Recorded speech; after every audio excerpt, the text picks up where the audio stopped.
today we are discussing about, of course, some of the Incoterms and all things we have discussed already. And Incoterms are, again, I'm just briefly, because before going to sign a contract, we should know about the delivery terms and payment terms very clearly. In the morning, we have discussed about the payment terms, various options are there, and the payment terms and delivery terms are very important terms. Apart from other terms which are we need to discuss, that I will tell you, and also about the packing and other things, how to make, that I will discuss. Then costing, export costing is very essential.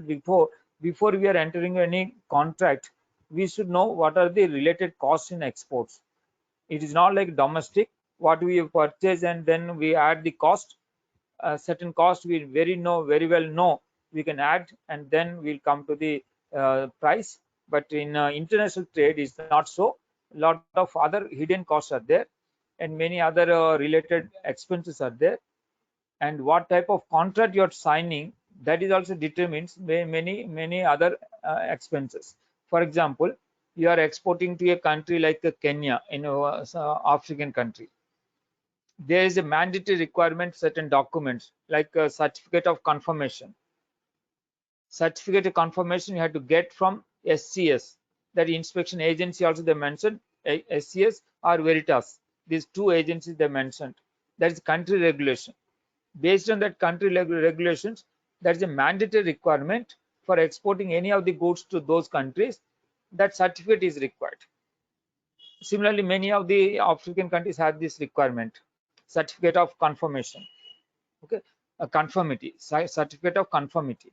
So these are that specific agency only you have to take. And suppose the agency is not nearby, then you have to bring that agency from longer distances. That cost and everything we have to bear. So these costs also adds up our export.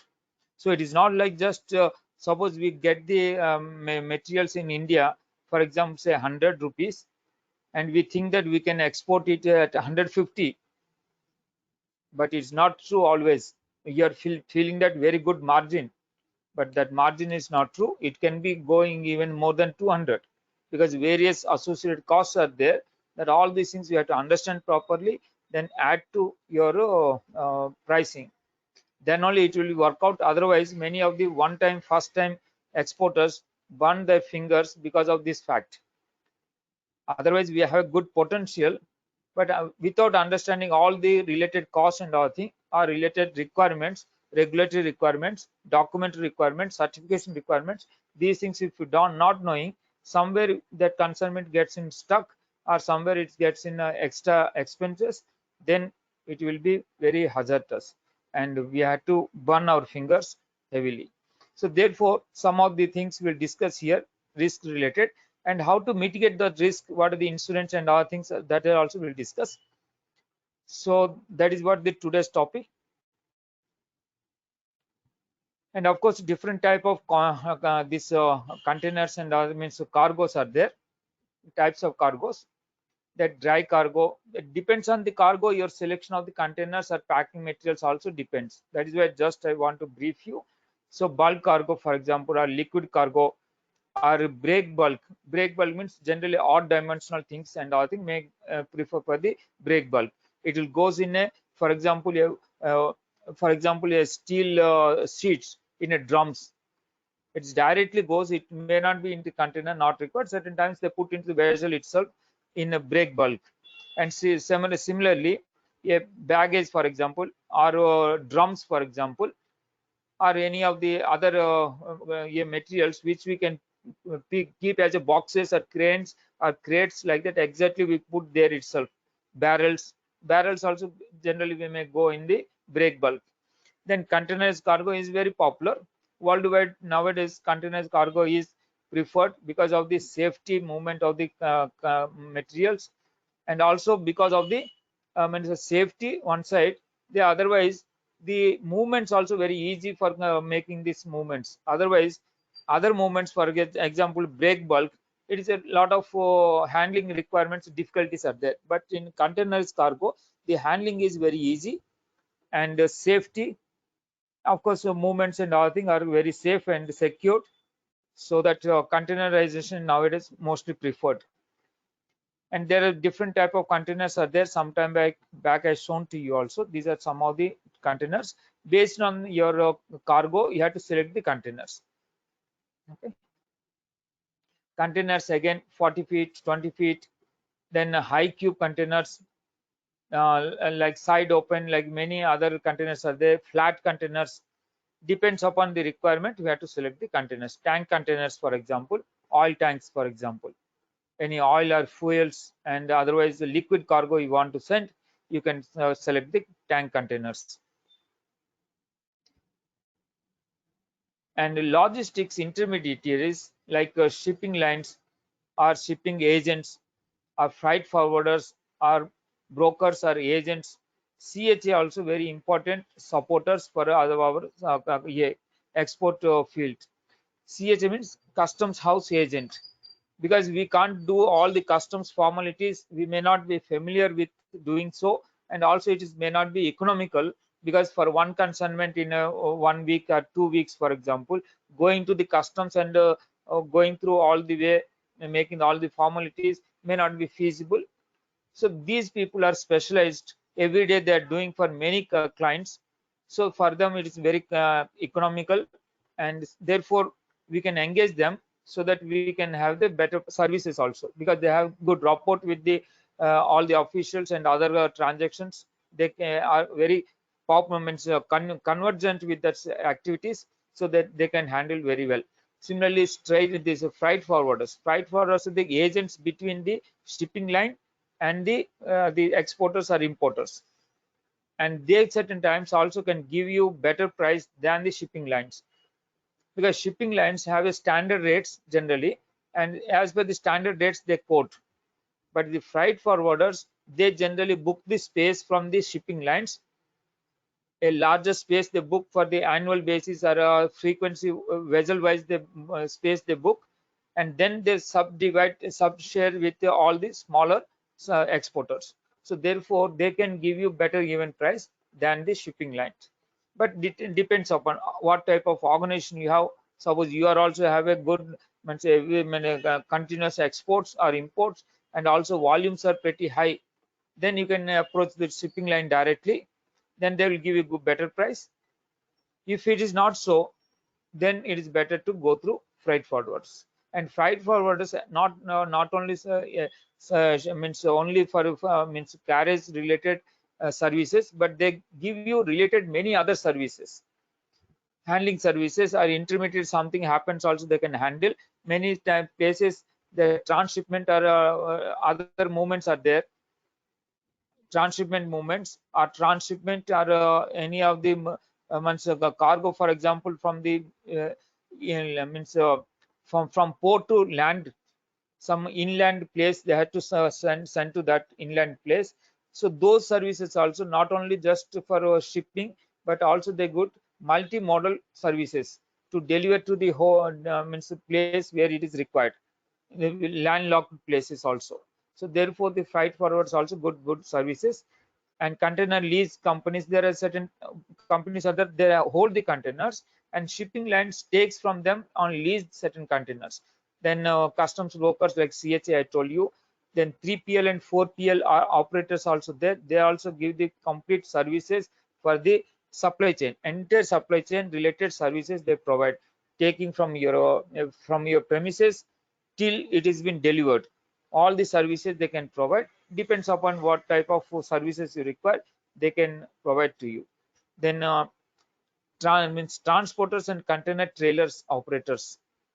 And of course containers, if you want, there is a specialized trailers requirement for movement, and 20 feet at 40 feet accordingly the trailers are available. And then the port authorities, yes, they are nowadays the private ports are there, public ports are there, government sector ports. So both are there, and based on your requirements where you wanted the consignments, accordingly you can take and avail the services of the port authorities. Like JNPT, for example, there is a one port, and you can bring the materials, import or export you through JNPT port, very popular. Private port like Mundra port is started, Krishnapatnam port in Andhra Pradesh. So like that, many private ports also there. So Private ports also giving some specialized services for specialized goods. For example, Krishnapatnam port is very popular for loose cargoes. Similarly, Visakhapatnam port also popular for the coal and iron ore, like that cargoes, steel related cargoes, very popular. And then Kakinada port is popular for the rice exports. So different ports has different containerization. Of course, JNPT port is the #1 in India, and most of the containerized cargo is going through JNPT port.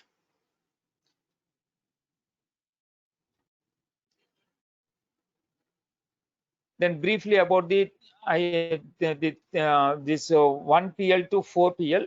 The 1PL means these people means the service providers, logistics providers, right? The logistics providers, the one providers generally they have their own cargo, the own vehicles. For example, they are the manufacturers, and regularly they want to supply the goods, and they owns their own trucks, and through trucks they deliver to the customers. So that is called 1PL. Then 2PL is like manufacturer is there or trader is there, but he hears the vehicles from the outside the market. The vehicles are heard from the outside the market, like transport companies are there. From there he takes the services. Mostly in India we are operating at 2PL level, and some people claim to be going towards 3PL, but not much happening in India. But worldwide, many of the countries, they want to focus on the core their own business. Other businesses, other related activities, services, they want to outsource. Outsourcing is that is the concept emerged. So therefore they are making most of the services outsourced to the specialized companies, and they focus on their own competent core competency they want to focus on. Okay. So then 2PL, as I told you, that the transporters are there. We are hearing the transporters as and when required basis. But 3PL is more of the integrated. Integrated means they are providing many of the services, not only like transportation, but for example, documentation. They also provide the services for warehousing and handling of the materials, like that various other multimodal transportation, for example, that services also they provide. And technology also they have, so that tracking and other things also they provide the good services. But because whenever the materials are moving, the tracking also very essential, where that materials, where it is reached or not reached, those things are required. These services also nowadays, because of the technology, they are able to provide. They are able to provide about the all the detail related informations as and when required. They are making all the documentation, all the they go makes very perfectly and then provide to you, because they are specialized in the subject. So that is a 3PL.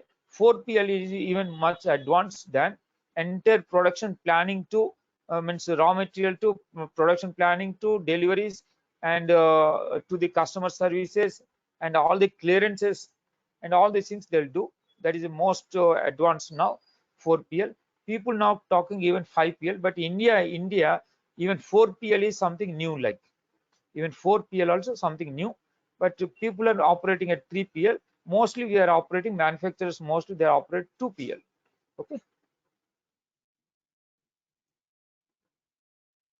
Then the multimodal, as I told you, multimodal means different. Suppose some part is land and some part is move in a sea, and again it may move in a rail or air, like that different modes are operating. That is multimodal. And multi-model BL also, one of the BL is a, as I told you, this is a title of goods, and the carrier takes the this agreement, like this is contract between the shipper and the carrier.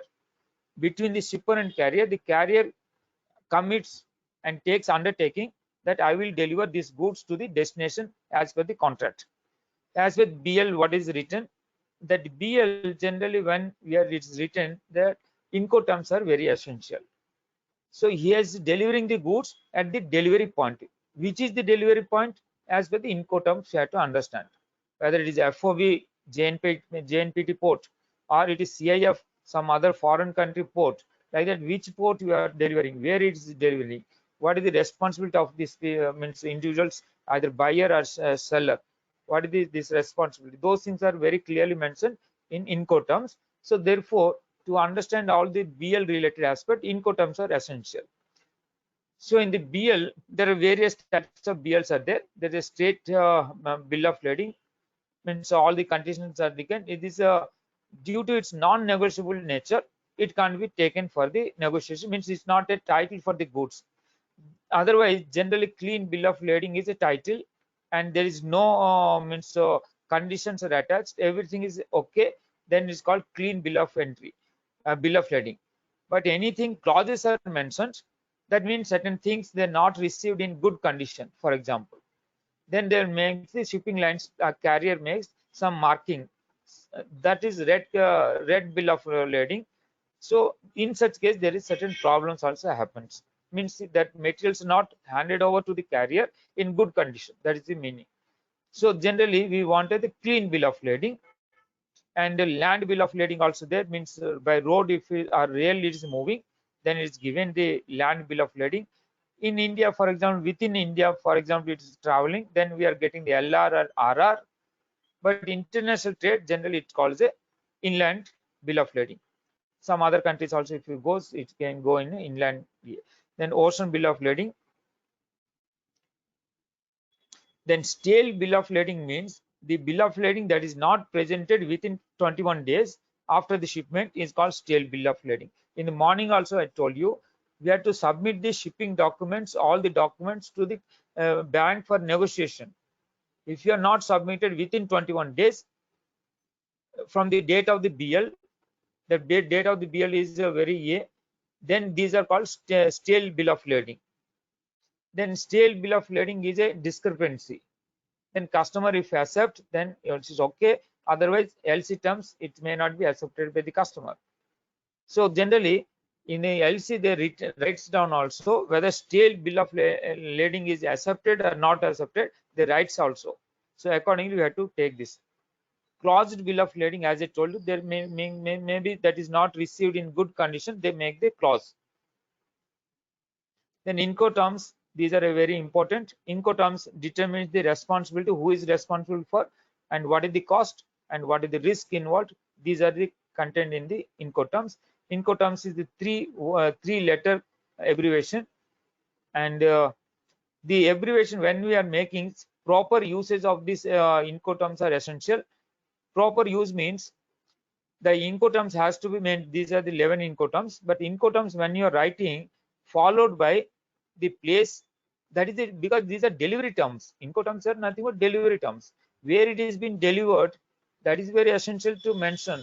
So that place must be mentioned, and also the version, Incoterm version, the latest version is Incoterms 2020. So that version also has to be written. That is the correct way of mentioning Incoterms. Based on your requirement, based on the way of mode of shipment, Incoterms can be determined. As I told, there are 11 Incoterms are there. Based on your nature of cargo, also the type of mode of the transportation, the Incoterms can be decided. So you should have a clear knowledge of the Incoterm. For example, somebody asks for by air shipment and asking for the FOB, there is no meaning. FOB is only for the marine or means waterways. It can't be sent by air. So therefore, that is a Incoterm if not understood, and the buyer talks about he wants FOB consignment by air. It's not possible. Air, if you want, then we have to move to the corresponding other term, that is maybe FCA or CPT. CPT is maybe equivalent to that. Like that, you have to move to some other, like multimodal. Multimodal means any type of mode of transportation, either road, rail, or it is air or sea or waterways. So that is a multimodal. Okay, the equivalent to FOB is CPT. So you have to mention in CPT rather than FOB. Okay, so like this, you have to specifically mention based on the type of cargo, the type of your means transportation mode, and also the selection depends upon the volume. For example, the value. So many other, suppose the value means, suppose the iron ore, If you want to send by air, very costly. The iron ore is cheaper version material, but you want to send by air, it is very costly. It is not possible. Volume also generally we are sending very high volumes. So therefore, when we are selecting the mode of transport, we should be keep in mind what type of means material, that cargo, and what is the volume, and what is the value, and where the location also. Which location we are sending? Everywhere the ports are not available. So which port area we are sending? According to the selection of the mode of the transport has to be done. Okay. And this chart keep always with you when you are taking the A for any of the export or import. Then you should know what is the responsibility of the buyer, and what is the responsibility of the seller, and up to what to the cost who has to bear. All these things should be very clear in our mind, because the cost factors are very essential, and that determines your business success or failure also. Okay. So these are the some of the given to this. What are the transaction on the extreme left hand side? You see the transactions, different activities. Each of the activities, who is responsible in what type of contract, like Incoterms, the 11 Incoterms for each of them I have mentioned. So accordingly, you can go and select the means mode of the transport. Then understanding the your responsibilities, you have to sign the document, because costing, when you are going, then when you are making the costing, these cost means activities, whose cost these are, who has to bear this cost, accordingly you have to decide. Then use of the Incoterms, this is a very important use we are talking about. Choose the right rule, means that Incoterm, the 11 terms we have, right, means that a suitable Incoterm we have to select. Then specify the port precisely. This is where the land, means where that destination, the destination must be very clearly must be mentioned. Refer to the appropriate version. Appropriate version means at present we are talking of the Incoterm 2020. So this is inappropriate. Incorporate them in the contract. It must be there in the contract, and same term must be there in the invoice, in the LC, and also in the BL, and all the customs document. The same term has to mention. Suppose in contract we are talking FOB, JNPT, for example. Then in Incoterm, sorry, in invoice, some other terms we are talking, for example, X works. Then it's contradictory. So always we have to follow whatever the decided, you have decided, negotiated properly, and contract is written down. Contracts are must be written down agreements, and there whatever the term is there, all these things you have to follow. And when you are making the term, accordingly the price is also determined. The cost is you have to bear up to that location. For example, is the FOB Navasheva, and up to that, what are the costs are there? Maybe this FOB. FOB, what are the costs, what are the activities you have to bear the cost, that has to be properly calculated. Then you have to enter in the contract. So for the contract signing, you should have the better knowledge about the type of material, accordingly the various costs, and mainly about the delivery terms and the payment terms. These also determines the cost. Like these are the some of the here, as I told you, 11 terms. The details have been mentioned. These are the 11 terms.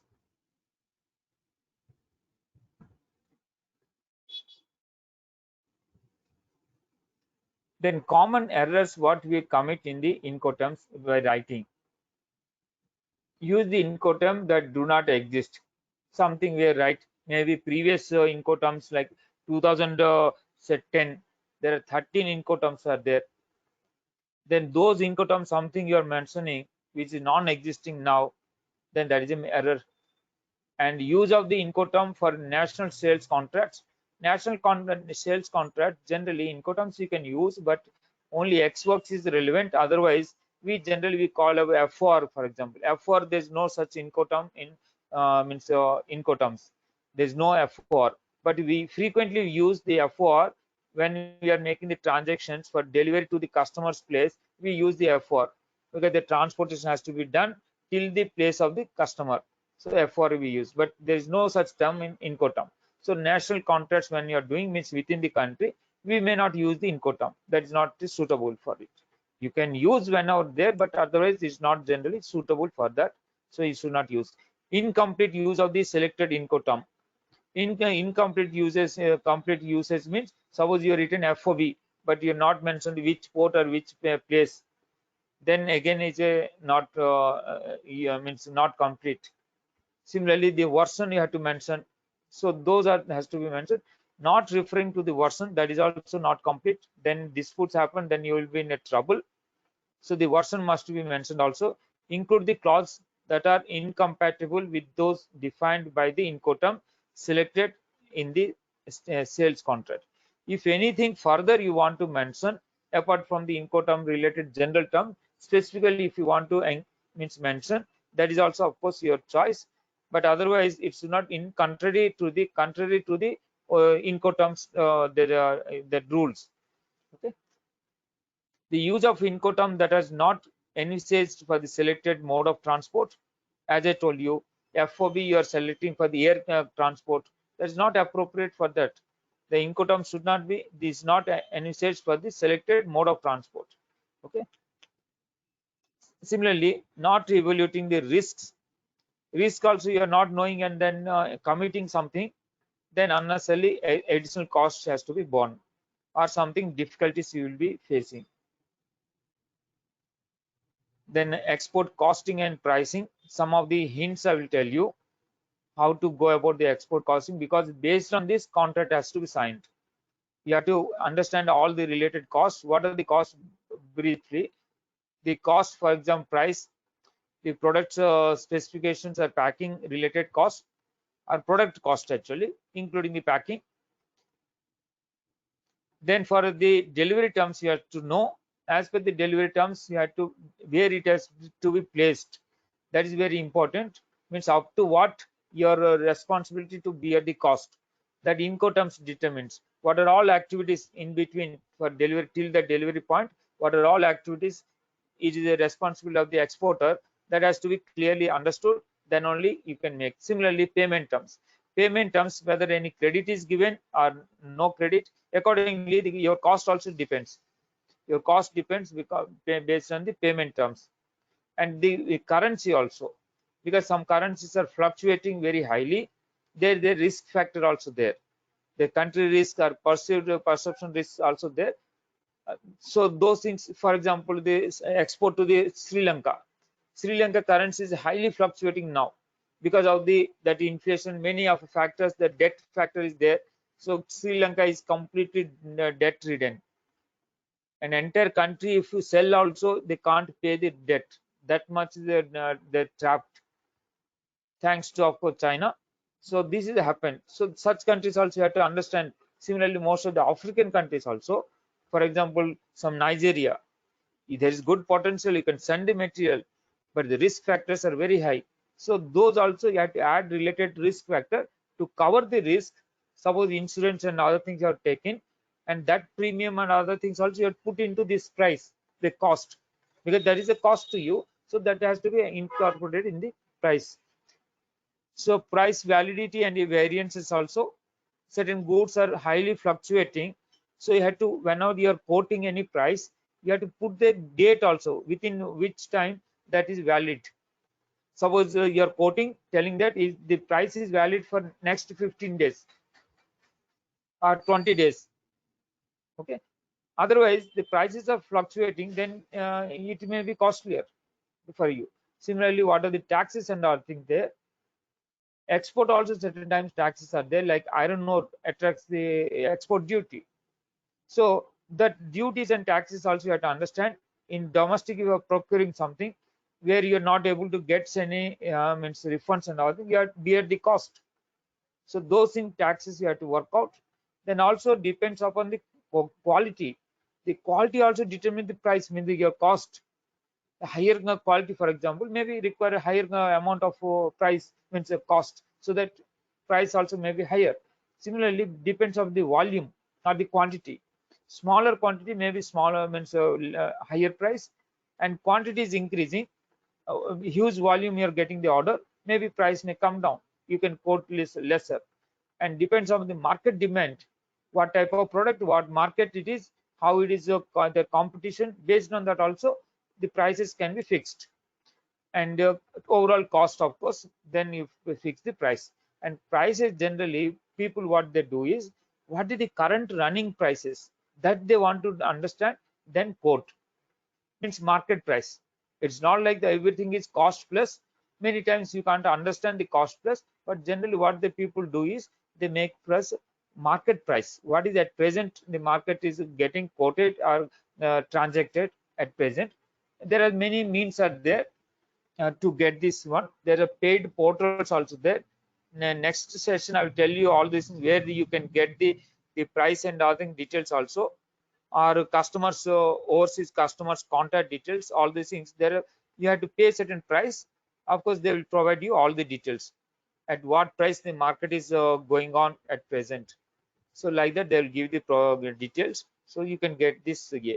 So people also follow the me too price. Me too price means somebody quoting and somebody doing the business with that certain price, and I am also following. So that is called me too pricing. Okay, that is very appropriate many times because you don't know about all the detailed cost and all thing.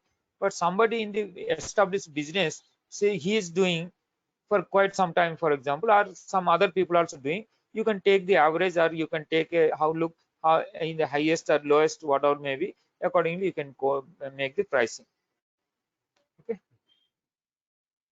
and pricing consideration, what type of market positioning you want to put in. Means certain times you are the early entrants, first time you want to enter the market, maybe the pricing is different. In such case you can't go with it because already established players are there and you are a new player. Unless you quote little bit competitive, people may not means customers may not come to you. So how you are positioning yourself, that is very important. Accordingly prices can be determined. And does the export price reflect your product's quality? Based on the quality also, differentiation, how you're differentiating from the others.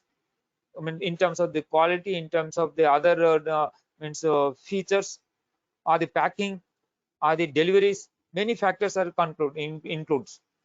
So based on that, how you are differentiating from the market others, that is also determines your price. And price competitiveness, and what type of discounts you are providing to the market. Maybe volume discounts, or cash means sometimes higher volume means higher discounts, so that you will get the better price competitiveness. Or certain times other discounts, like for example annual discounts, because it's not like one time a transaction, but over a year transaction you're getting, or over 6 months transaction you're getting. So that time you can give the better discounts and all things, considering the volume over a period of time. And should the price differ by market segment? Different markets, maybe you can quote for the different price. Everywhere the same price may not be applicable. Suppose in a European market, in a US market, or certain African market is different from the US, because African people are always looking for the cheaper price, and the quality also you can make accordingly. Of course, cheaper, whoever giving the cheaper price, maybe they can, because that countries may not be afford to having higher prices, so they want like this type. For example, India is exporter of rice, for example, that the number one exporters in the world. India is the number one exporter of rice. And if you see the trend, most of the this non-basmati rice, it is exported to African countries and Iran and other countries. And suppose it's basmati, it is being exported to European countries and other Middle East and other rich countries is going. So based on the affordability, generally it goes with type of goods. Okay, and similarly means different products and different pricing. Or certain times same product also you can make different pricing for different markets. And what should be your company do about the product line pricing?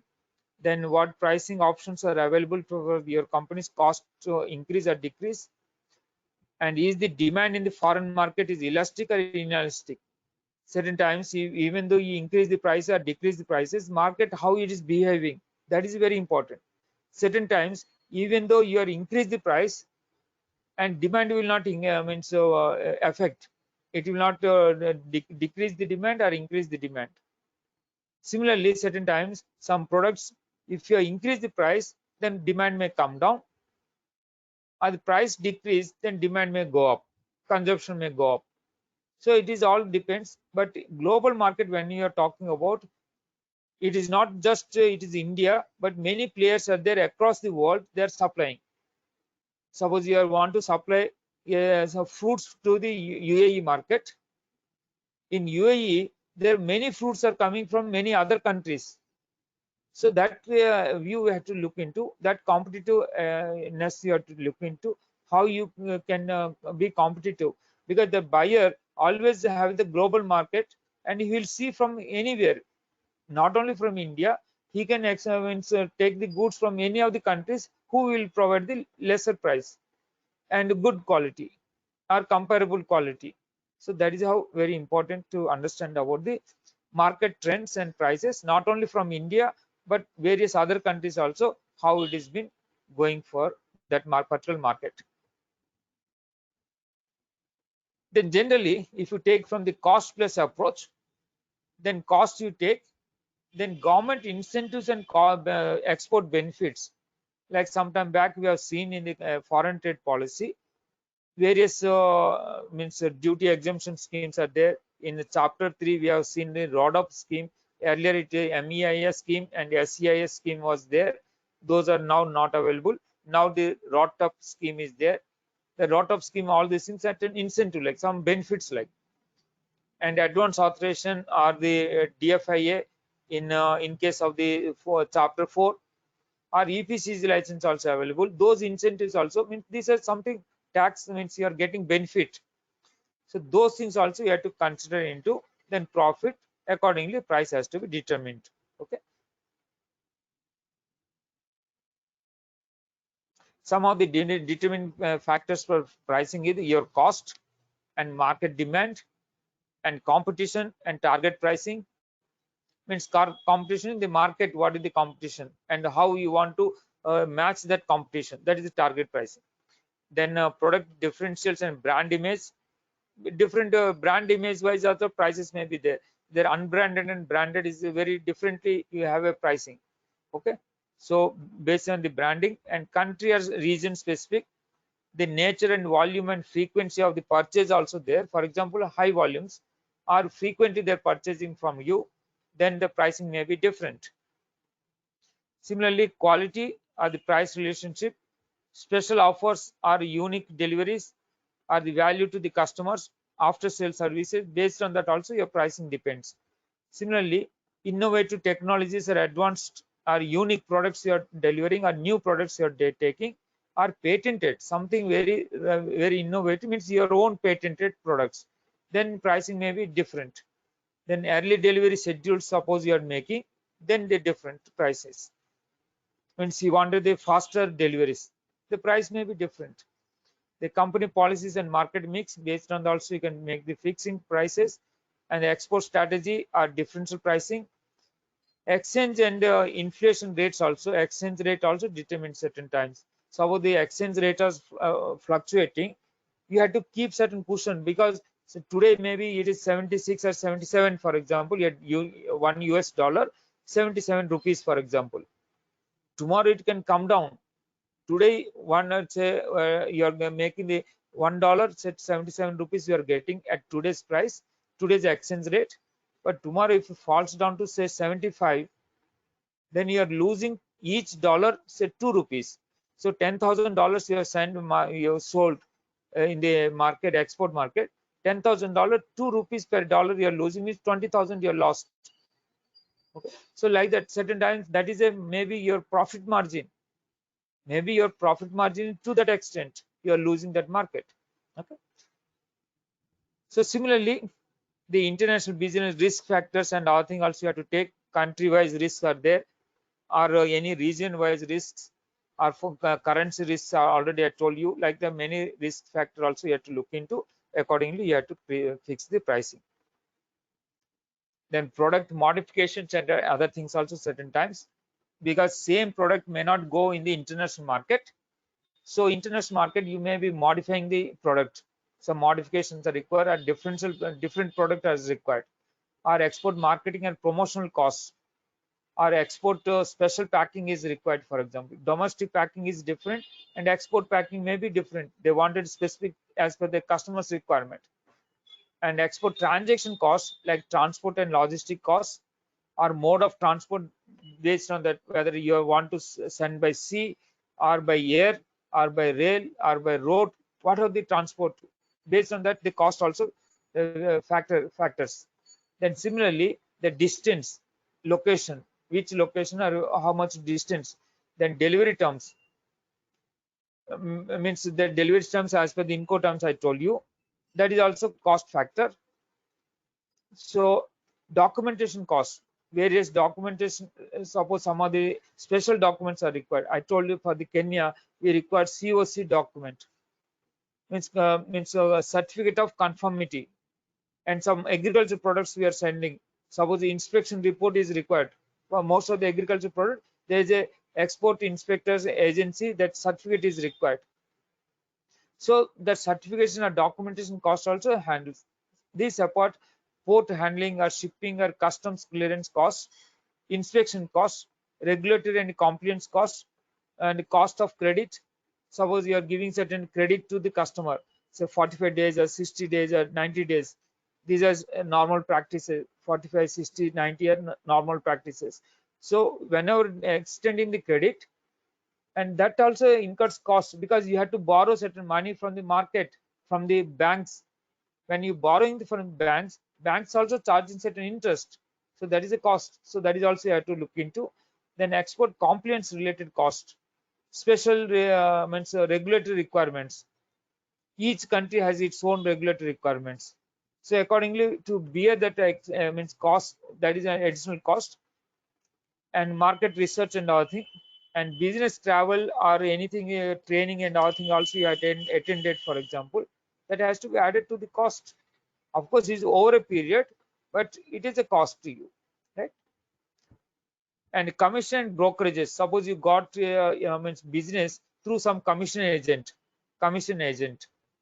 and he charges certain commission. For example, he brings the business to you, but he charges certain commission, so for that he had to be borne, that cost has to be borne. Then consultant costs and certain hidden costs also there, various hidden costs. What are those hidden costs also, I'll show to you in the next slide. Yeah, cost plus approach, I told you various hidden costs are there. What are those hidden costs, I'll tell you. You must have knowing the iceberg.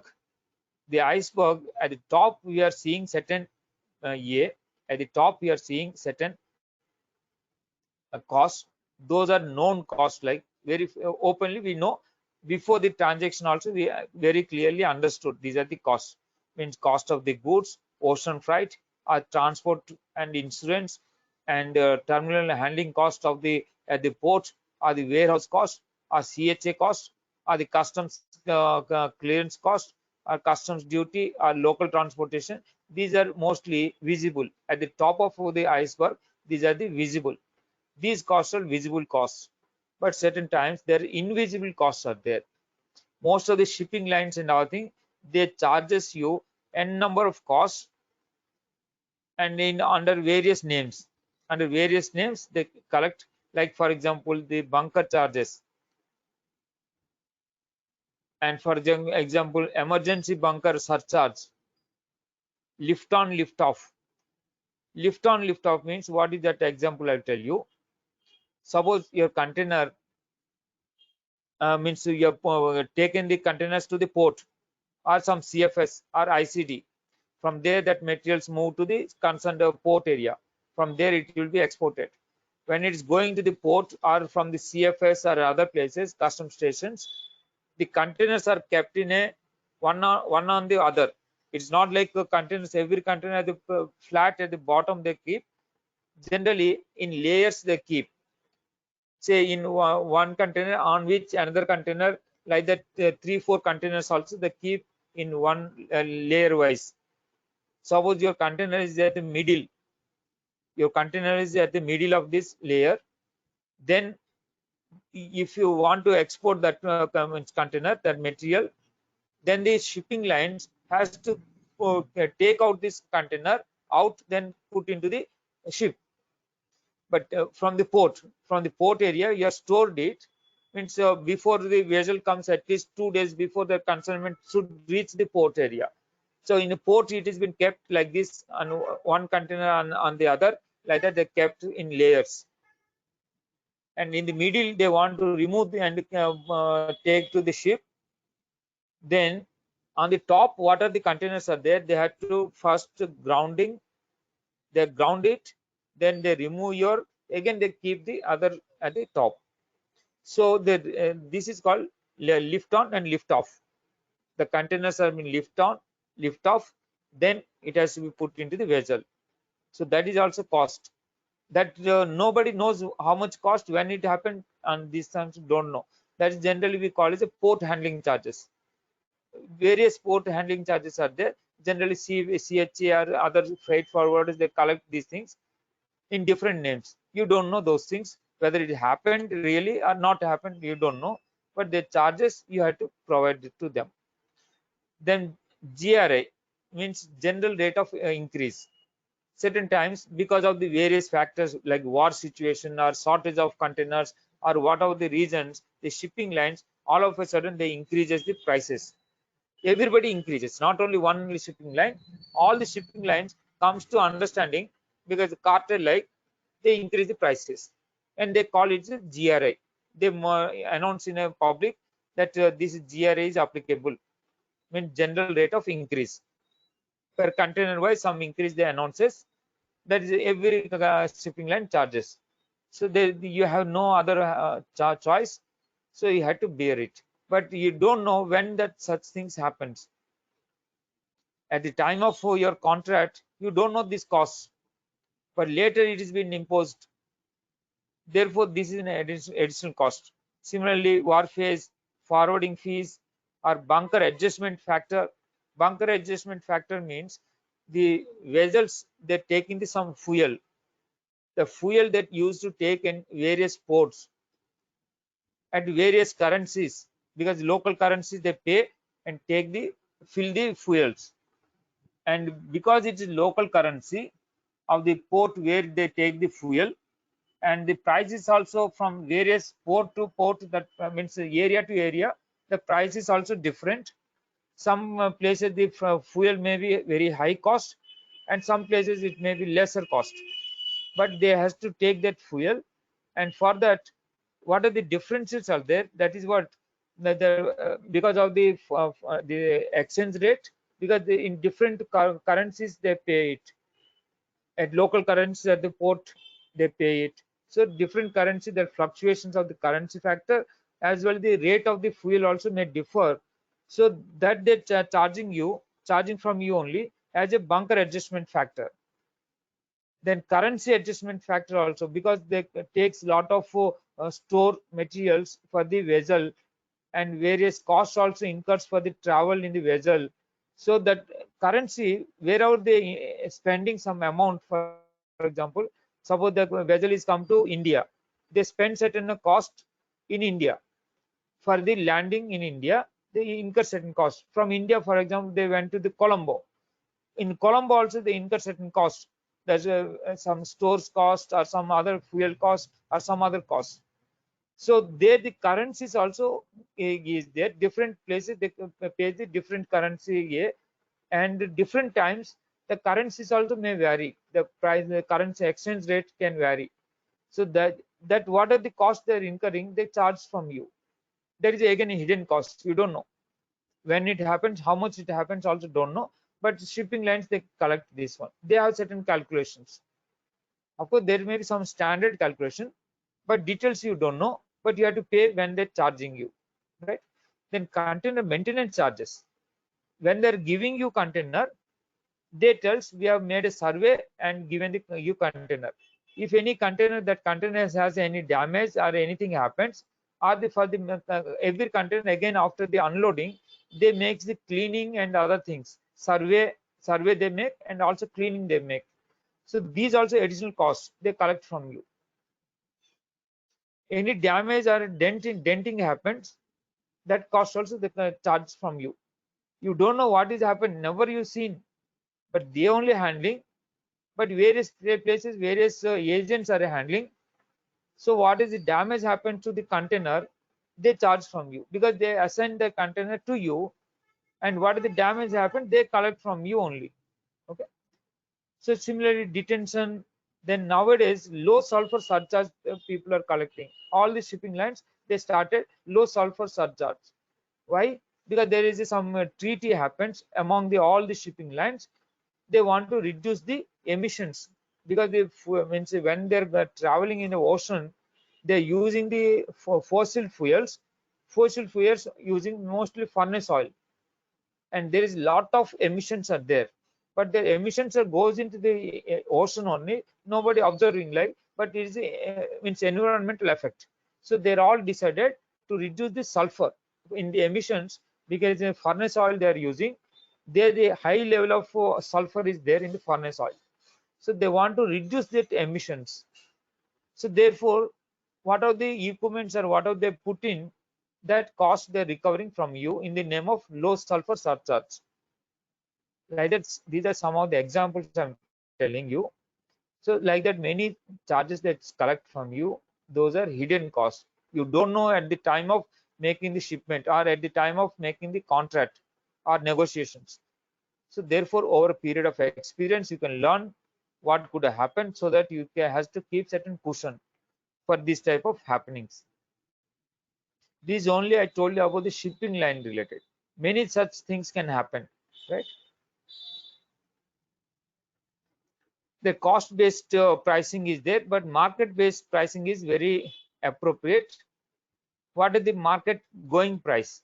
That is maybe your calculate based on the demand or the competition or the market present conditions or niche markets, the scheme market. What are the different models are there, you can collect accordingly.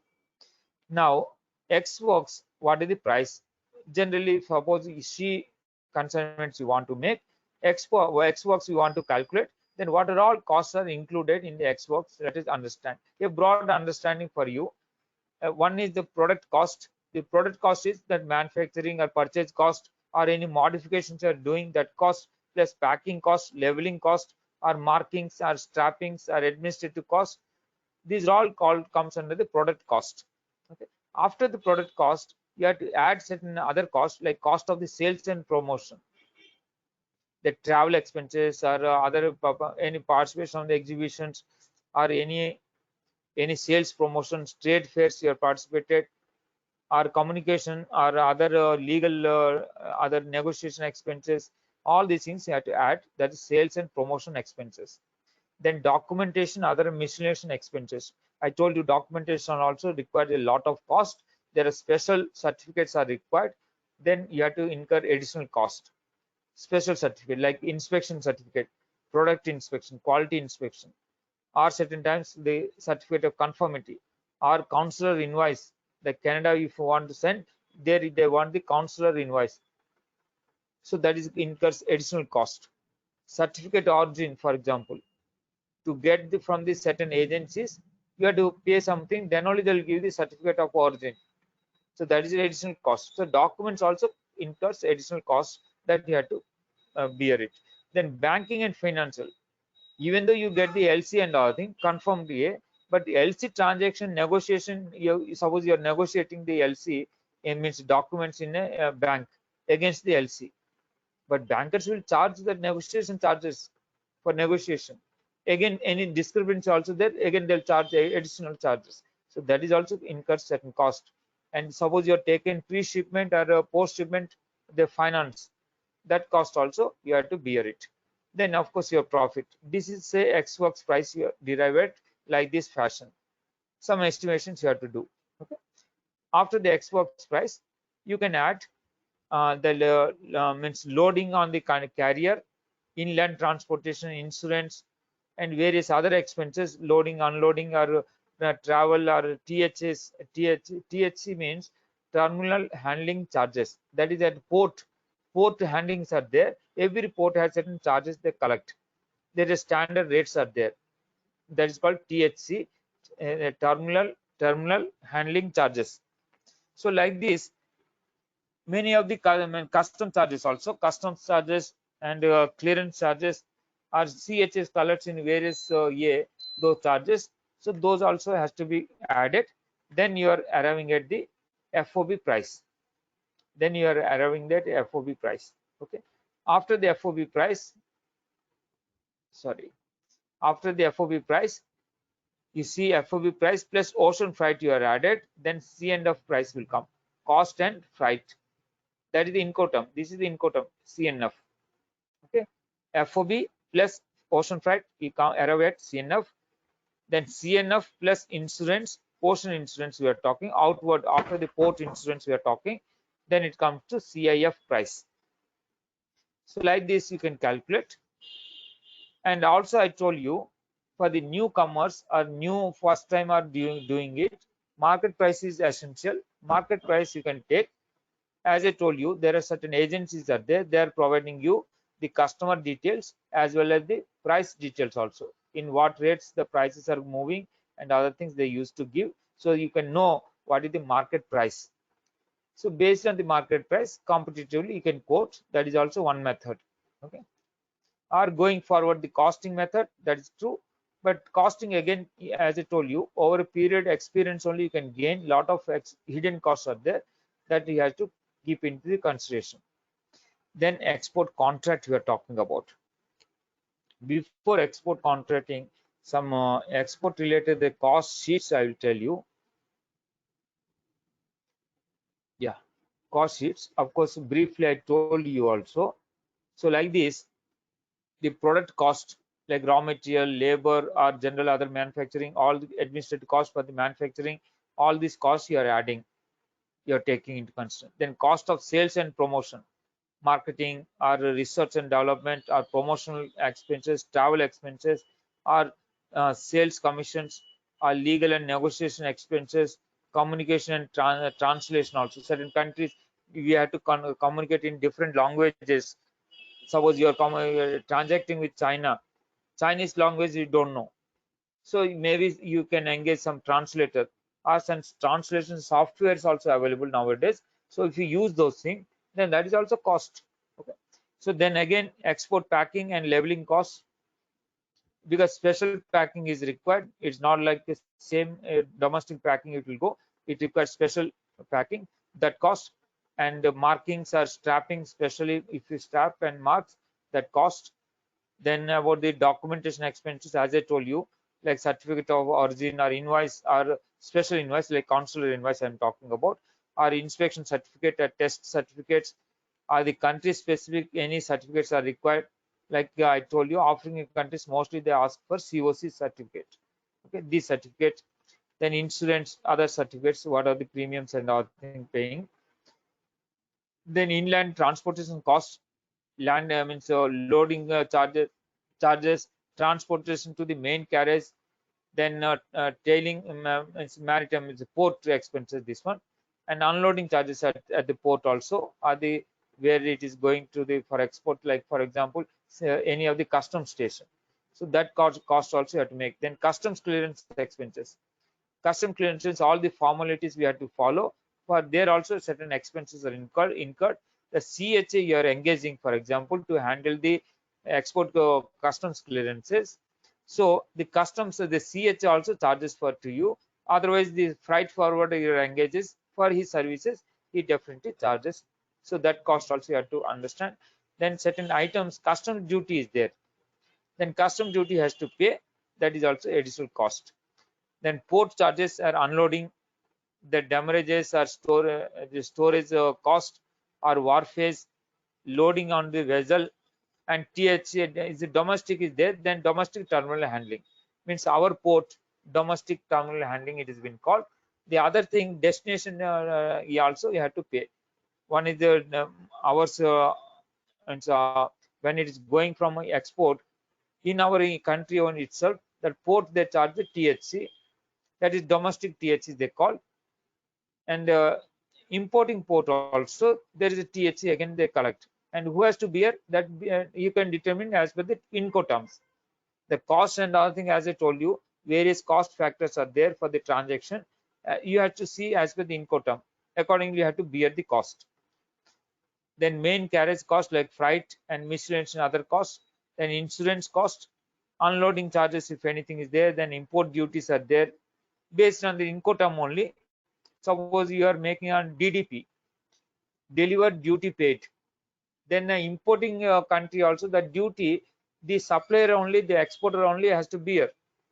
So that cost also you have to add it accordingly, right? Based on the Incoterm, of course. Okay. Other bank other expenses like your financing export expenses, export finances, pre-shipment or post-shipment expenses, or banking charges, bank negotiations and other thing, returning the documents like that. So these also incur certain costs.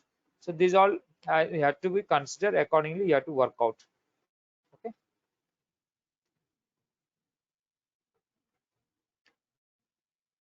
So export contract we are coming to. There's various international regulations also there, but every country has their own contracts and legal provisions. In India also we have the Indian Contract Act 1972, and similarly many of the countries their own contract acts are there, and there is international also binding certain contracts are there. But because these are private one-to-one relationship contracts, it can be of your choice, like you can draft it, both are agreed upon, that can form a contract. But prima facie it should not be in violation of any of the laws. That is very important. You can draft a contract as per your requirements, both you have to agree, but at the same time you have to see that the clauses should not be in contraventions of the other laws, any of the country laws, other exporters country law or importers country law. It should not violate. That is the basic condition. Therefore the contract means the agreements which are legally enforceable, those only contracts. Okay.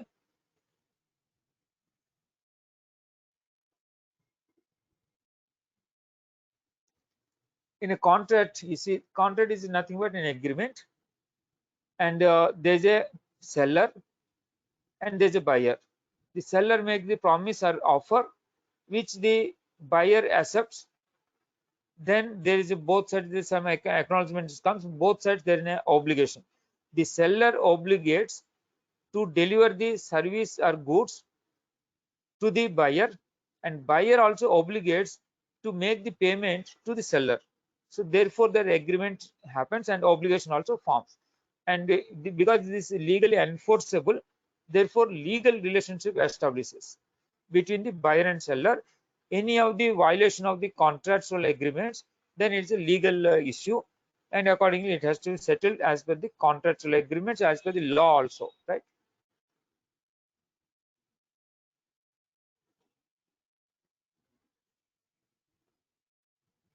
Some of the elements of the valid contract, there must be some agreement, both should agree, and it is enforceable law. As I told you, there must be two parties, and there must be proposal and its acceptance, and intention to legal relationship. Free consent is also required. It is not by force, or it may not by any coercive measures. So it must be free of consent. Then contractual capacity must be there, means that the parties entering into have a contract means capacity. It should not be minor. For example, most of the countries these clauses are there. Minors can't be entered into the agreement. Similarly, those who are not of sound mind, they can't enter into the contract. Like that, many countries these provisions are there. So like this, it had to be mentioned, right?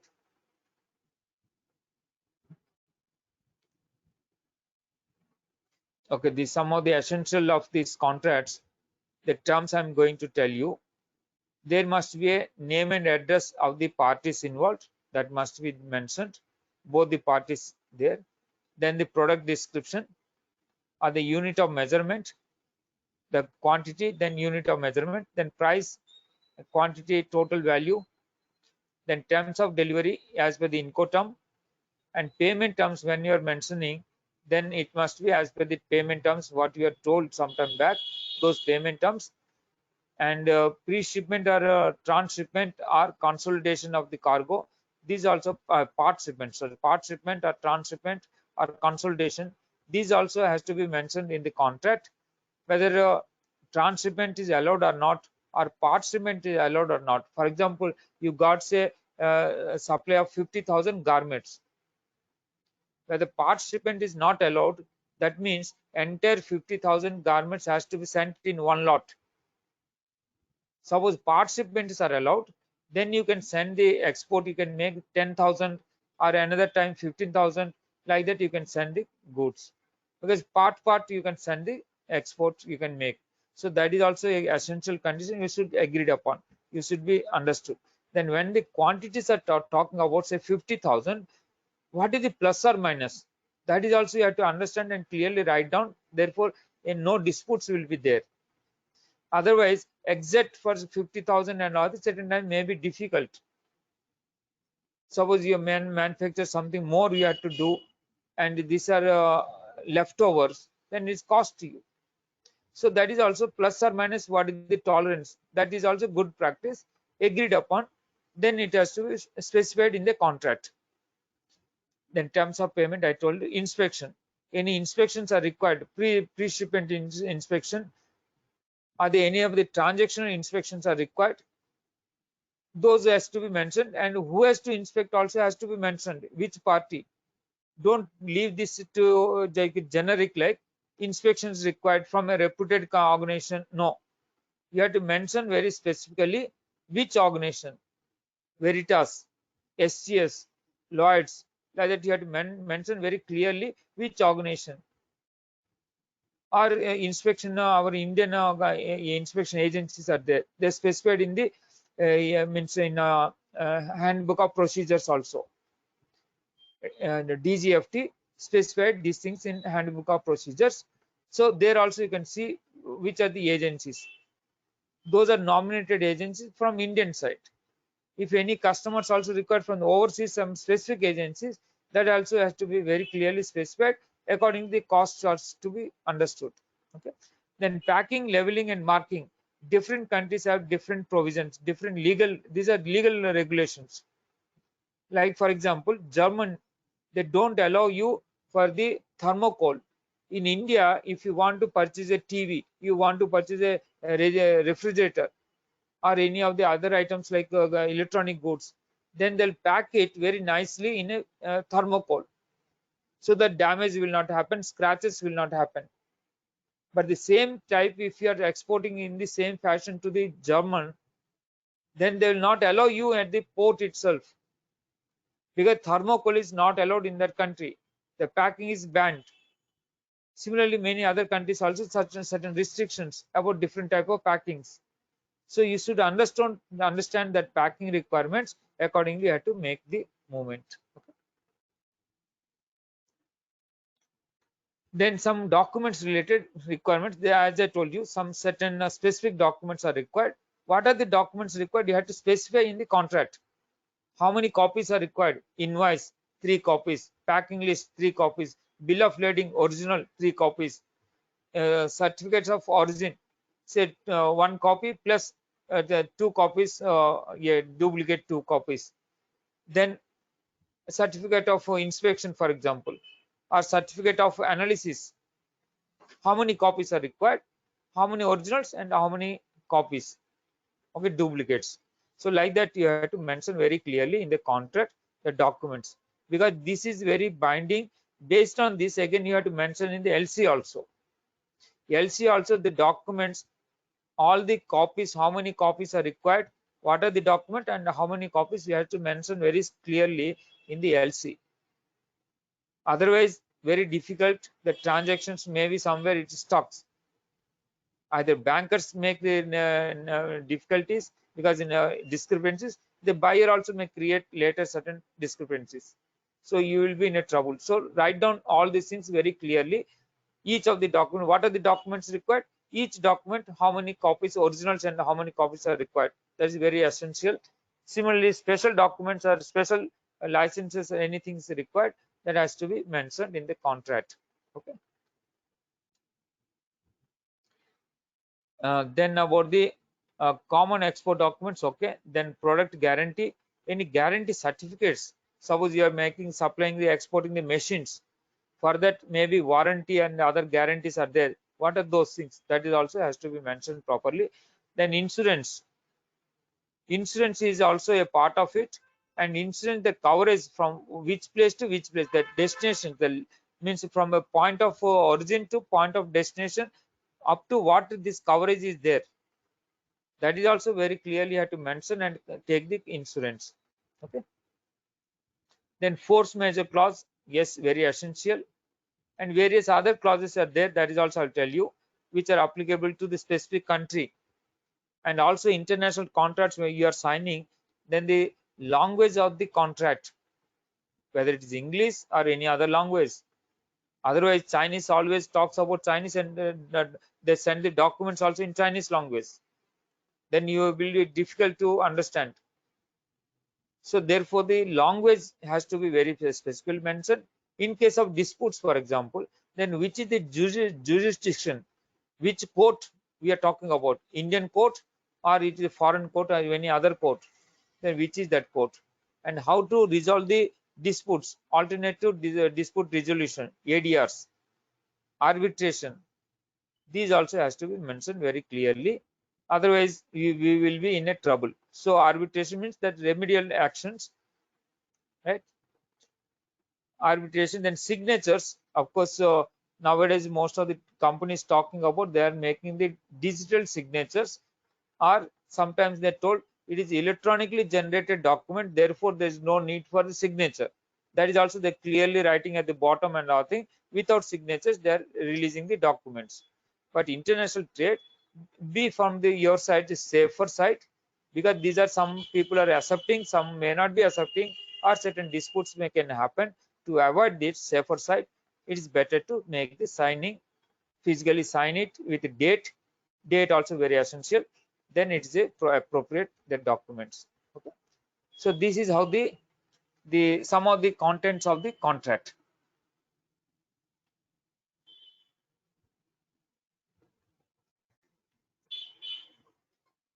Of course, one YouTube is there, but we are finding some difficulty. Later I will see, if possible I'll share it. This is how the contract, some of the terms. Of course, so most of the terms we discussed. Contract is between a buyer and seller, means seller that exporter and buyer is importer. That agreement arrives so that we enter into a contract. Contract terms we are talking about, like preamble means certain times introduction has to be made, both the parties, with address and operation, where they are operating, what is their operations and nothing, which place they are operating, like that. And effective date also, if you mention, it's good. If in case of the contracts, for example, certain time the works contracts, then date of effective date. Then description of goods or the work, means complete description of the specifications. Specification, the other thing, try to mention as possible as per complete specification. Don't make any shortcuts. Don't make any shortcut. Complete specification you have to mention, and which are the quality norms and other thing also there. Standards, what standards has to be followed, that specification also mentioned, and with the standards, this quality standard has to be conformed. So that is what the specifications and standards must be very clear. And one more thing also, you remember, whatever you are entering into a contract with the specifications, the same specification you mention in the LC also, the description of the item description many times may create a dispute. So try to make, because as per the LC, further you have to mention in the invoice also, because invoice you have to follow as per the LC. Otherwise, bankers will not accept, or dispute will happen. So when you are making the invoice as per the that's A means LC, that LC term, that LC description must be as per the contract, very clearly mentioned. What are their complete specification also you mention, to avoid any litigation. Okay. Then quantity, and then unit of measurement. This has to be done. Then of course the contract price, the validity of the price and its variations, anything are there, and any special clauses about the taxes or other levies, if anything has to, who has to bear, that is also has to be mentioned. Of course, Incoterms, if you are mentioning, then these are mostly clear about the export duties or import duties who has to bear. But apart from that, any other levies are there, other taxes are there, that has to be, we have to very clearly mention it there. Then delivery schedules based on the shipping terms, that is Incoterms. Then packing, labeling and markings, payment terms, the required documents also very clearly mentioned. Payment terms, either we have discussed in the morning, there are various payment methods are there, which method you are following, and what is the term with the credits, what credit you are giving, whether it is site, suppose LC you are talking about, payment terms is LC, but LC you are talking, but LC also different is there. There is a site LC is there, there is a usance LC is there. Usance LC means you can give some credit to them, 45 days, 60 days, 90 days credit you are providing. So those things very clearly mentioned. And documents required, as I told you, specify all the documents what are the required: invoice, packing list, certificate of origin, BL, then inspection, certificate of inspection, certificate of analysis, and other documents any specific required. Specify all those things, and how many copies are required also we have to specify. Then it's a good practice, otherwise unless you land in trouble. And try to maintain what are there in the contract, similar terms are there in the LC also. If you are opening LC, then there will not be any confusion, there should not be any dispute later on. If you are something missing in LC, but further all the documents you have to create as per the LC terms only, otherwise bankers will not accept, then you will be in trouble. So therefore, all the terms what you are mentioning in a contract, try to incorporate those terms in LC, and both will be in alignment. There should not be any differences. Okay. So documents what are required you have to mention. Then quality standards or performance parameters or criteria for assessment, if anything is there, you have to mention. Pre-shipment inspection or third-party certifications are required, that has to be mentioned. Non-performance or non-conformity, then what type of claims you can make, or returns you have to make, returns of goods, for example, that is also you have to mention clearly and understood. These are to be negotiated first. After the negotiation, you have to put into the contract. Then insurance and the risk coverage, transfer and retention of the title, warranty, defaults, liquidated damages or late delivery or non-delivery or penalty clauses. Then indemnities means any of the means by your act, either your act or the buyer's act, because of that something happened and damage to other party, then who has to bear that one, who has to be bear or not to bear, that has to be mentioned very clearly. Then survival clauses and cooperation between the parties, assignments, termination, force majeure clause, like these are some of the clauses. And specifically with a means with international contracts, the jurisdiction and all things also very must be mentioned. The attorney charges, jurisdiction, attorney fees, then non-exclusive engagement, language, conformity, then entire contract. Entire contract means only the contract is the means binding factor, not before any documents you are sharing, that is not a binding. That is what the entire contract means. Only contract is binding. Other than contract, before that, for example, the supplier has made certain offer and buyer has certain made a transaction, the communication, all this communication becomes null and void if you write the entire contract. Otherwise there may be certain disputes may happen. They tells, no, no, I made such communication, you have to agree upon, you are silent on that, you have to agree. That means he can take the legal dispute on that matter. But if you tell entire contract, what is written in contract, only that much is applicable. Not prior to that any negotiation time, any communication you have made, that is nowhere it reflects, that is not binding. So that is why this term is very important. Then waiver, then modifications or dispute resolution or arbitration, then contract signatures with the dates and all things are essential. These are the some of the things just for the contract. Okay. Now you tell me whether you are able to listen or not. I'm now running. Packaging of exports. Yes, sir. Yes. Our new entrepreneur Niku is ready to ship her export items.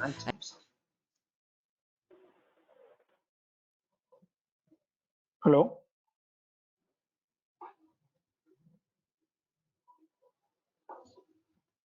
Hello, you able to listen this one? Yes, sir. Yes, sir. Visible and audible.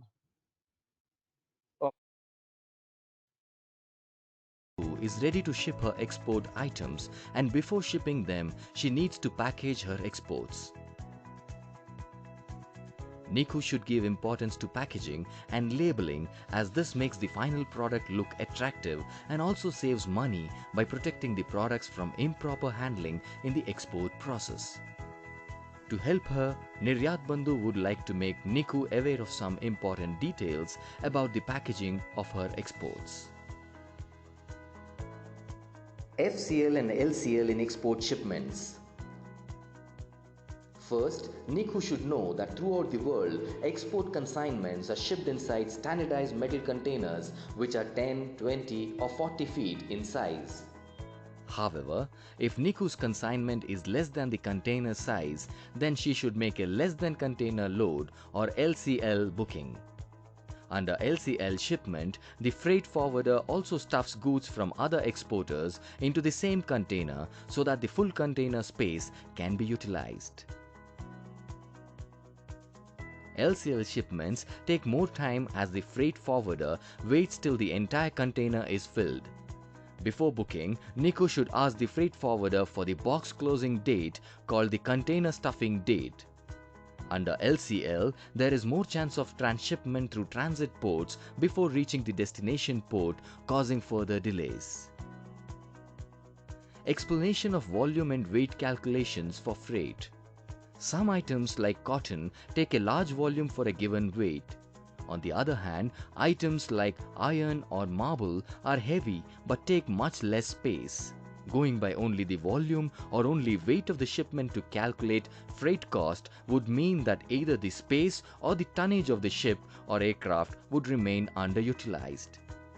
To manage this issue, the logistics industry works with a hybrid concept known as chargeable weight.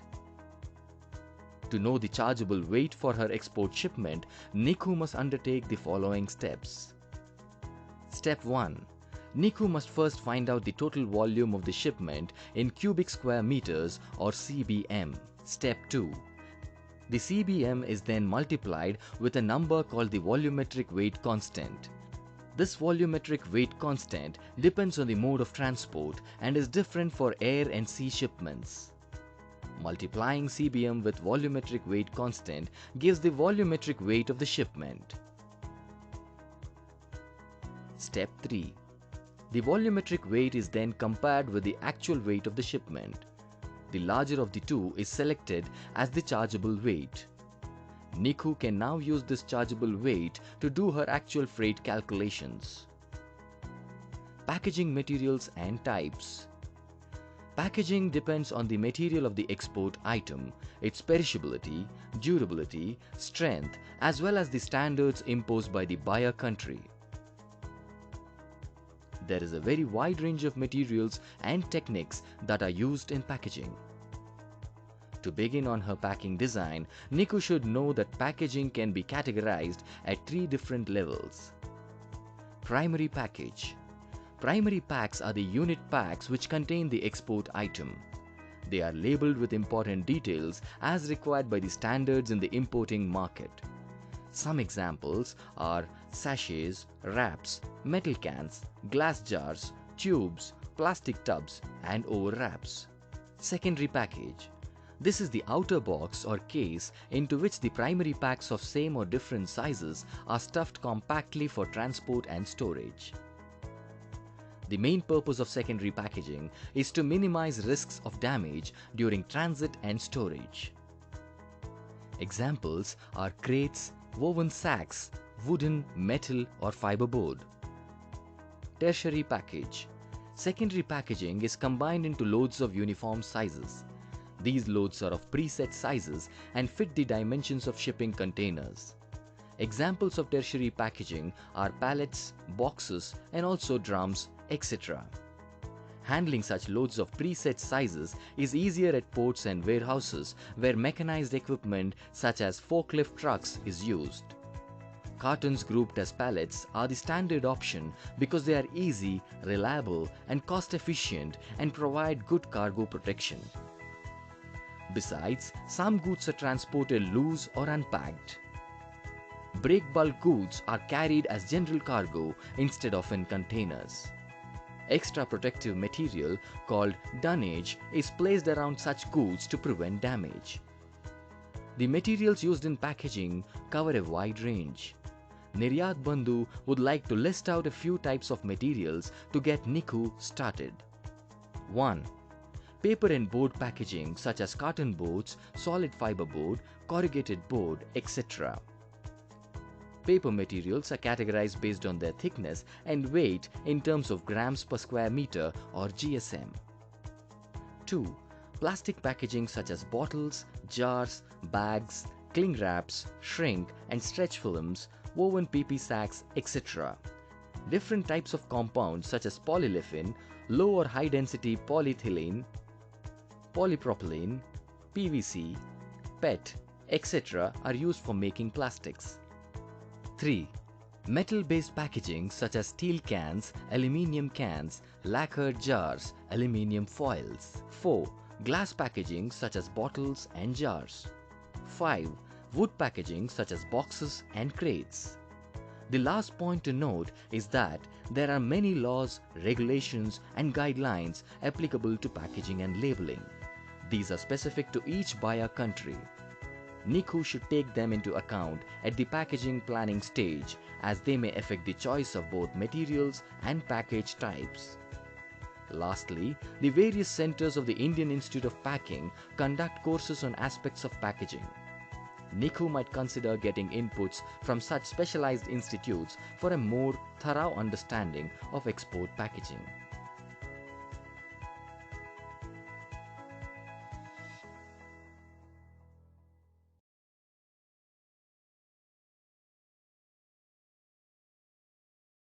Okay, Yes.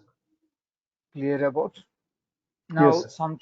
something more I'll tell you about the packaging, the functions of packaging. Of course, all these things, of course, from video you have seen. Just for again, yeah,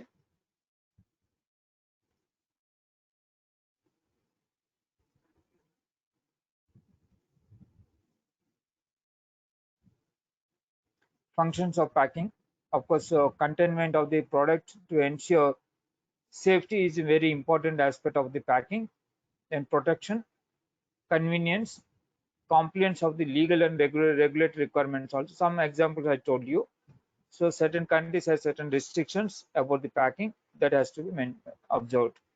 So about the wooden packings, wooden crates, for example. If you are sending for any of the European countries, that heat treatment is a mandatory requirement. But fumigation, some countries are accepting fumigation certificates, but fumigation is involves certain chemical usage.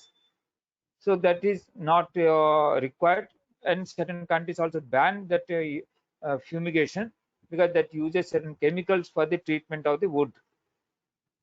So especially the food items, you are making the creating that with the fumigation, then there's a not allowed. So you have to get the heat treatment, special treatment is required. The heat treatment only that pallets can be made, then you can export, not through fumigation. So like that, certain regulations are there that we have to understand. And communication information and environmental acceptability also, because of certain regulations that environmental restrictions are there. It is also from the handling point of view, material handling guidance, acceptance loads and hand loads, and also the packing. When you're mentioning how to handle the packs also, that is very essential. Whether certain arrow marks is there, for example, that handles some particular way, that has to be mentioned. And also dangerous cargo, the dangerous cargo, there is various hazardous cargo and all things, there's a markings are there that he has to observe. That's a mandatory requirement. Okay, like this, certain things are there. Minimum packaging requirement, design preview, packing regulations, packing reusability. Some of the countries like European countries, there is reusability or return of the packing is the law actually. So suppose you are sending the goods with certain packages, that packing material, after the materials are taken out, the packing materials are waste. That waste has to be returned back. So that those are the regulations. Are if not able to return back, you have to engage some local agency, so they will collect. So they means ultimately they should not be have any impact on the environment, because most of the time what you do, we purchase a t-shirt. The t-shirt is come in good packing, a polythene, and on the top of it another pack, and all this packing, after we take the garment, for example, garment is useful, but all the packing also we throw out. In India like countries, we throw out anywhere we like, but in foreign countries these are not allowed. So therefore proper return arrangements has to be made, or certain agencies are there, they will not take care of returns of the material or recycling of the materials. So these also we have to keep in mind. This is additional cost. Export leveling based on the various factors, of course. These are about the weight markings or country of origin, or the numbers or handling marks, cautionary marks, such as this side is up, this side is down, this no hooks to use, like that, cautionary marks, and port of entry or destination, and other marks also there, port of entry, like this. Some ingredients also, certain labels in the packing, you have to write down certain food items, for example, some chemical items, for example, or pharmaceuticals. What is the ingredients that has to be written? That is mandatory requirement. Okay, so we have to understand what are the mandatory requirement, what has to be written down on the packing, that has to be mentioned. This is for just I'm talking about the German Packing Act, GPA.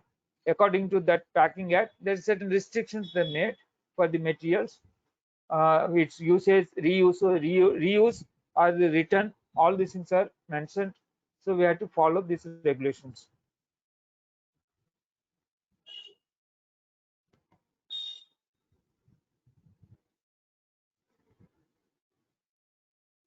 Okay, and also while the selection of the containers and other things, sometime back some examples I told you that you have to follow with certain means what type of container, that is also very important. Otherwise the materials get damaged, then you will not get any type of means insurance and other thing. Insurance though you are taken, but where that insurance is not applicable also I'll tell you. Okay, now let us go with what are the international trade, what are the risk factors are there in the international factor. And the risks are, there is maybe positive and negative, but mostly we are talking of risk means negative impact, adversely impacting. What are those risk factors? Let us understand. One is the loss of or damage to the material. Loss or damage to the material. In such case, the insurance is marine insurance. In such case, the insurance is marine insurance. When any materials are damaged or lost, then you have a insurance, this marine insurance with you. Then suppose non-payment, you send the material, that buyer is not paid, that is a risk. In such case, you have a insurance ECGC coverage. ECGC coverage. What is the ECGC coverage? Also, I will explain to you. Then, for example, foreign exchange fluctuations, that is also risk. Then you are a hedging. Banks can make the hedging. Hedging means future dates you can purchase. For example, today you are buying certain dollars for the future date. So like this, you can make hedging, or the export also realization, for example, coming in future date, but present rate you can buy it. So that rate means that you are making a contract with the bank. Suppose you are making a consignment for the export credit, you are given say 90 days credit. 90 days credit means you will get on the 90th day the payment. 90th day from the date of shipment. Date of shipment generally people takes as a BL date. So 90th day you get it. Between means in between 90 days, the price fluctuations, the currency fluctuation may be there. The currency rates, the dollar and Indian currency, for example, fluctuations may happen. Suppose you don't want that risk, what you do, you take the hedge. Hedge means on the 90th day, what are the payment you receive at the rate you decide at today's. That if for the 90th day, you decide about now, you take the hedging so that the price you very well know what are the irrespective of the fluctuations, you will get the fixed rate what is fixed with the bank. Okay, so therefore you're risk free. You are very sure of how much amount you will receive. Okay, so these are the some of the risk related factors. Depending on the various sales contract and Incoterms, of course you have to make the marine insurance. When you're taking, as I told you, it depends upon the what type of delivery terms. Accordingly you have to make the coverage. Suppose the delivery term is FOB, then ocean insurance will be borne by the buyer, not the seller, but the buyer will borne. But taking the goods from, for example, from your premises till the vessel, because on the boat, FOB means put on the boat, free on board, means up to the keeping the goods on the boat of the vessel, the responsibility is on the this buyer, I mean seller. Seller has to arrange the insurance for the local insurance or inland insurance. Okay, till it reaches the port and put on the boat. If anything happened before they put on the boat, then all the risk is on the seller side. Okay, so therefore this has to be understanding in respect to the Incoterms, the marine insurance and all thing you have to take in understanding of the insurance, who has to bear what risk, right?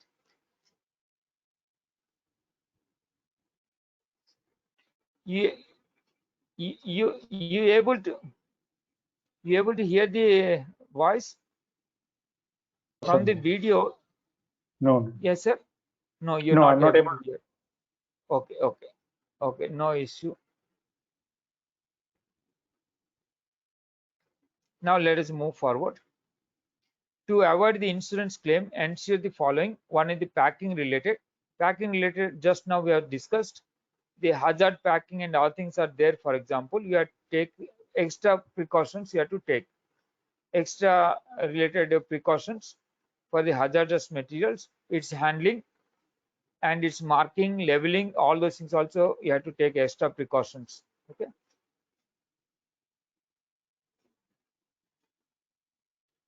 Okay, this we have discussed.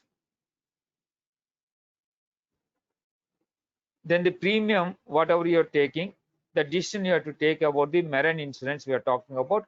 Marine insurance, there are three types of marine insurances are there. One is the Class C marine insurance. Generally people, because Class C is less costly, premium is less, but coverage is also less. The coverages like fire or discharge of the cargo in case of distress, explosion, accidents like sinking, capsizing, derailment, collision of the vessels, etc. covers.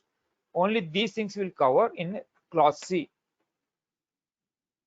And Class B, apart from this, all these things covered, plus additionally it also covers about the earthquake, volcanic any disruptions happens or any damage to the due to rain or sea water or river water, etc. also covers in the Clause B. Okay, then about the Clause A, it is called as a all provisions, means complete coverage it is. That includes coverage from the B and C, whatever the cover. Apart from it, over and above, breakages happens or chipping happens, denting happens, bruising happens, theft, non-delivery, and all water damages covers under this A clause. A clause is high premium, but most of the times when we call it a insurance, marine insurance, means people take the C clause. But C clause is specific coverages only. limited coverages. As I explained to you, those limited coverages only there in C clause. Okay. But if you want certain higher risk and other things, suppose certain zones or certain countries, there is certain other damages can happen or through the cargo. Means we are talking about the material. The marine insurance only for the material in loss. Okay. So in such case, you can take the higher provision of the extra premium you have to pay. That is what when you enter in the contract, you have to enter into the contract, then you have to understand what type of marine insurance also required. If is not told, general people take the C clause. If it's specially required, then you can has to take the A clause. Okay. A clause is all inclusive A clause, all inclusive clause. Okay. Then marine insurance, what is not covered is, suppose something, the loss or damage happen intentionally, or even like sometime back I told you about what is that, I'll tell you just a minute. Okay. Last some session I told you about the containers, the usage of the containers not proper, so therefore certain damage happens to the goods. In such case, whether the insurance cover is allowed or not. Suppose rice you have exported, 2 containers of rice you are exported, one container is damaged because of the insects and pests and other thing attacked and is damaged. The other container is okay, one is damaged. Then suppose you are taking insurance, whether that is covers under the marine insurance or not. No, because intentional loss. Not intentional, but negligence here. You may not made intentionally, but maybe negligence. Because of the negligence, something happened. The damage happened because of you're not selected right packing or right container. That is why the packing and all thing I explained here is very important. If you not use the right packing, for example, some damage happens. Then because of this one, you're not right selection, then damage happened. Insurance companies will not pay you, because whenever the insurance claims you are making, that insurance surveyor will come, they will inspect what type of material used and what damage happens. They make the entire survey.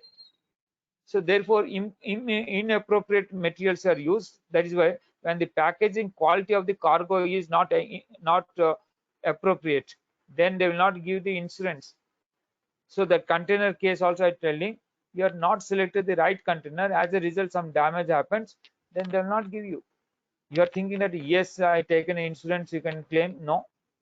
So these we have to understand. Similarly, no cover shall be provided if damage occurs due to bankruptcy, liquidation, failure, or collapse in the finances. Wear and tear also, they don't make the any means in the transit, something because of the movements or something happened, for example damage happens, no insurance will be provided. No cover shall be provided if the loss occurs due to delay in the cargo.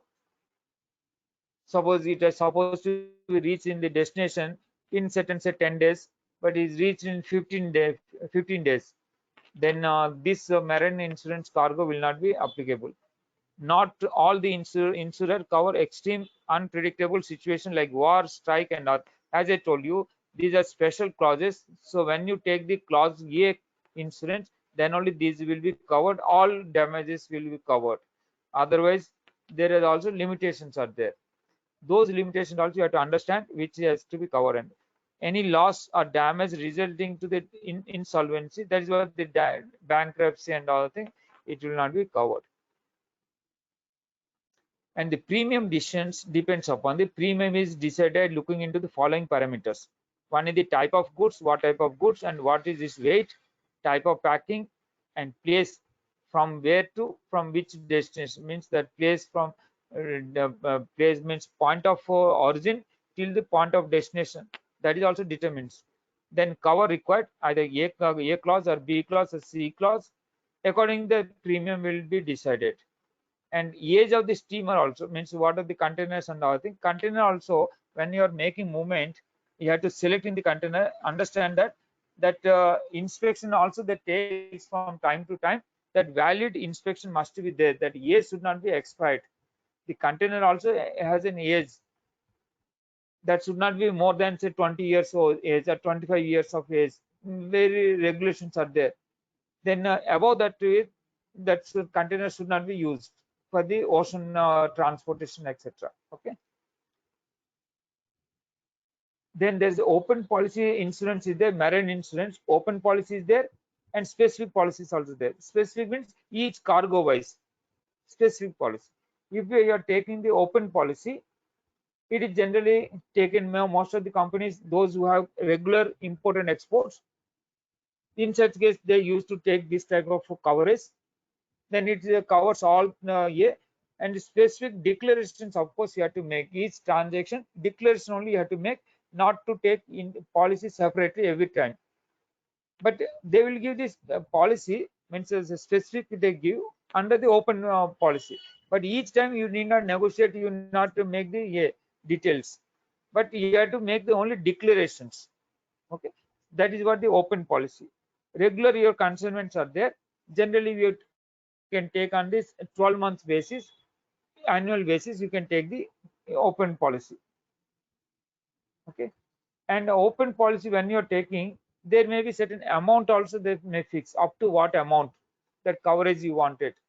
Okay, so according to that amount as well as the duration, those are the important factors for the open policy. Then specific cargo policy. Specific cargo policy, each cargo wise you take the, you negotiate with the insurance company, you take the policy. And of course, this is certain times a difficulty, but if you have a regular exports or imports, then this type of things are little bit difficult, because every time you have to negotiate and get the offers and all things. Then you have to make the entry of the contract. But if open policies are there taken, then only declaration has to be made, nothing else. Okay, only declaration has to be made. Whenever the transaction happen, you have to declare it. Okay. Then very important things you have to observe is, whenever the insurance policy are taken, generally it is taken 110% of the CF value. So that is general standard, because administrative and other expenses also covers. So the value of the material plus some 10% you have to cover. So that is what the coverage. Then insurance policy must show the amount in invoice in a certain currencies, right? Foreign currency, right? Because the insurance is covered for the transaction wise. So that exact transaction, what happened, for example, one transaction happened in dollars, so that insurance policy will cover in dollars. So some transaction happens in euro, then an insurance will cover for euro. So therefore, what are the invoice we are making, the transaction in which currency, under the same currency, that insurance must be there. Okay. Then insurance policy must be name the agent of the port destination also. In the destination port, who are the agent? Because every insurance company worldwide, they have the certain representatives. Those representatives, that details also must be given in the insurance policy. So that therefore, in case of any incident happen, whom to contact, that must be very clear, right? Then how to claim?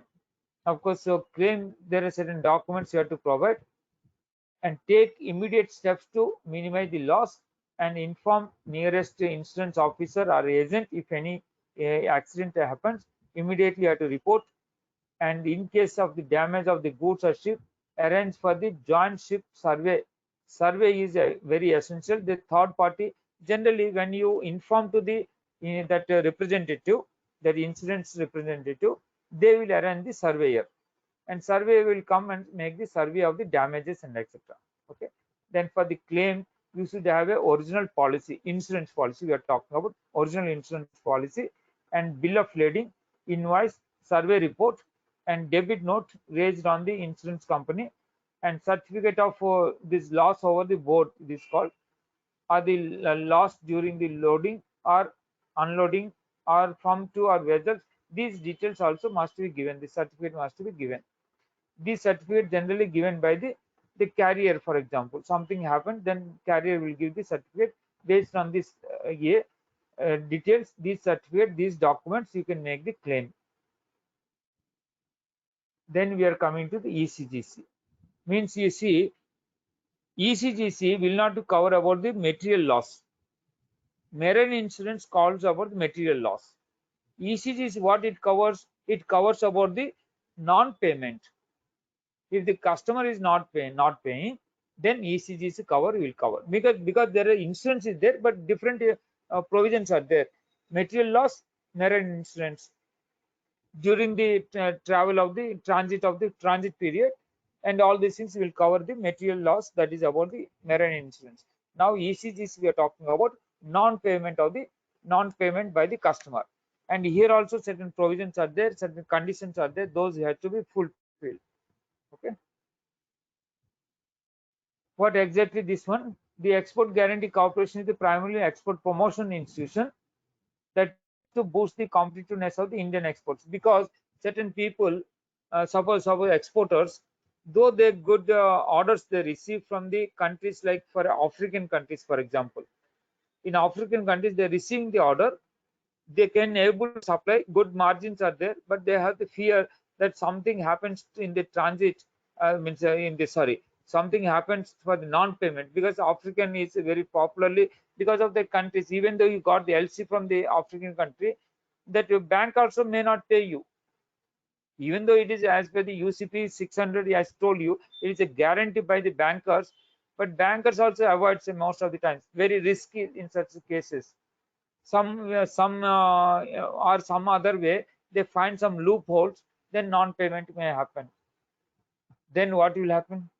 Therefore some insurance company must be there, they protect your interest. If in case of the buyer is not paying, then this insurance company will make you payment. Okay, it provides the Indian exporters with a variety of credit risk insurance options. What are the options are there, I'll tell you. And the last to the offer, that goods and services, what are they made for that non-payment, for that they will give the insurance. ECGC protects the Indian exporters from the payment concerns about providing the insurance. It aids the exporters in a variety of ways, including providing the direction for the export related operations. Certain times ECGC, if you take the open means overall policy for a 1 year, for example, overall for some quantity, some country, like that, you can take the policy, different policies are there. Then the ECGC also certain times they advise about the customers, they means overseas customers, the credibility and all thing also they advise you, the country related risk also they will advise you. If you're taking so open one like policies, for example, for means lump sum policy, for quantum policies, if you take, okay, they will give the provide marketing information, also making information about various countries, their credit ratings, that information also they provide, making it easier for the banks and other financial institutions to provide the export finance. This is also very important. You got an order and you went to the means, for example, the means bank, and from the bank you're asking for loan, you're taken a loan, means that is a pre-shipment finance or the post-shipment finance you're taken. And bankers also afraid, because if you taken the loan from the bank, the financing is nothing but loan. Pre-shipment finance and post-shipment finance bankers are providing. They also ensure your repayment of the this export this pre-shipment and post-shipment finances. Repayment is very essential. Therefore they also take the from the insurance this like ECGC, the risk related factors, and bankers also certain time insist whether you have a coverage or not. If the coverage is there, then bankers are easily can provide you that finance. Otherwise they will be restricting, certain times they reluctant to make the finance. But ECGC is taken, they also very sure, if the payment is not received and there this pre-shipment and post-shipment the payments are due, then they can recover from the ECGC coverage. Okay, ECGC through that what are the payments received, that can be paid for the this to the bank. Okay, providing information about the foreign purchasers credit worthiness, these also services they provide, but of course they take some premium, because they are providing service, definitely they take some premium. but they provide all this related information, buyer related information also they provide.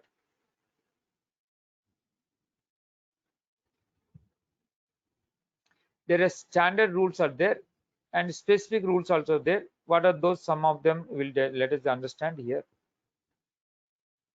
The export guarantee in India has shown the beneficial increase exporters, but it compensates Indian exporters for 80 to 90% of their losses. Means again you have to remember, even though you have taken the insurance policy of the ECGC, but not 100% will be covered.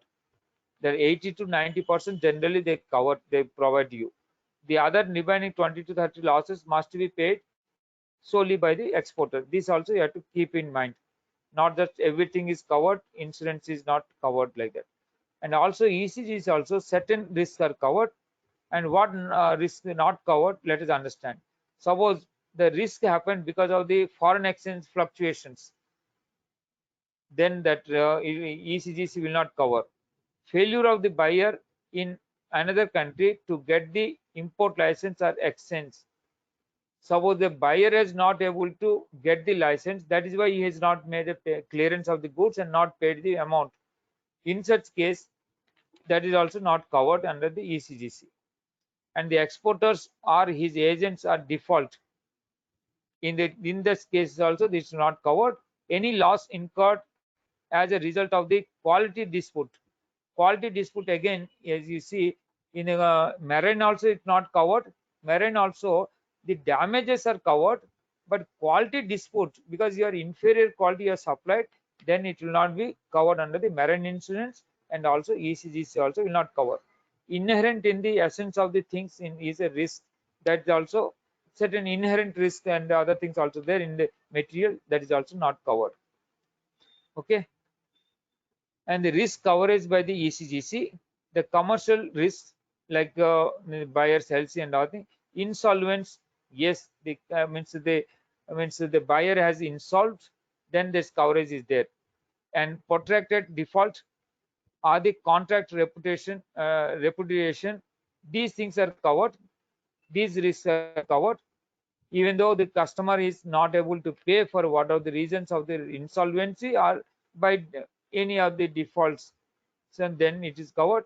The political risks covered by the country, yes, delay or blockage in the payment due to the government decisions. For example, now Sri Lanka has made because they become a debt ridden, and they stopped all the payments and all things. The bankers are not able to pay because there is no foreign currency reserves are there, so they stopped it. So that is also political risk, because this is country specific risk. Then war and civil disturbances like Russia and Ukraine war, many of the shipments, our payments also stopped for these Russian exports. There is a huge demand in Russia now, because a lot of materials are required by Russia because other countries have stopped, and India is favorable, yes, we can send, but payment is again difficult. And this ECGC has announced for the Russia and Ukraine, there is no insurance coverage. That is also you have to understand. Not that you are taking the insurance cover sometime back for something, but now they told very clear, they declared no insurance cover for the US and Russia and Russia and this Ukraine. So like that, war and other things also they cover it, but specific declaration also they make. So in this case, they made a specific declaration, no coverage of ECGC. Okay. And new import restrictions or cancellations are there, and ship diversions or interruptions. Then in this case also they'll give you coverage, but specific to the conditions. As I told you, every insurance policy when you are taking, there is a terms and conditions. They use at the time of your insurance. They'll give you that insurance policy. What are the terms? Okay. And not covered, as I told you also, commercial disputes like the quality and quantity disputes, it will not be covered. And causes inherent in the nature of the goods, any of the quality related or any other inherently something damage or defects are there, that is not covered. And exchange fluctuations doesn't cover. Agency failures not covered.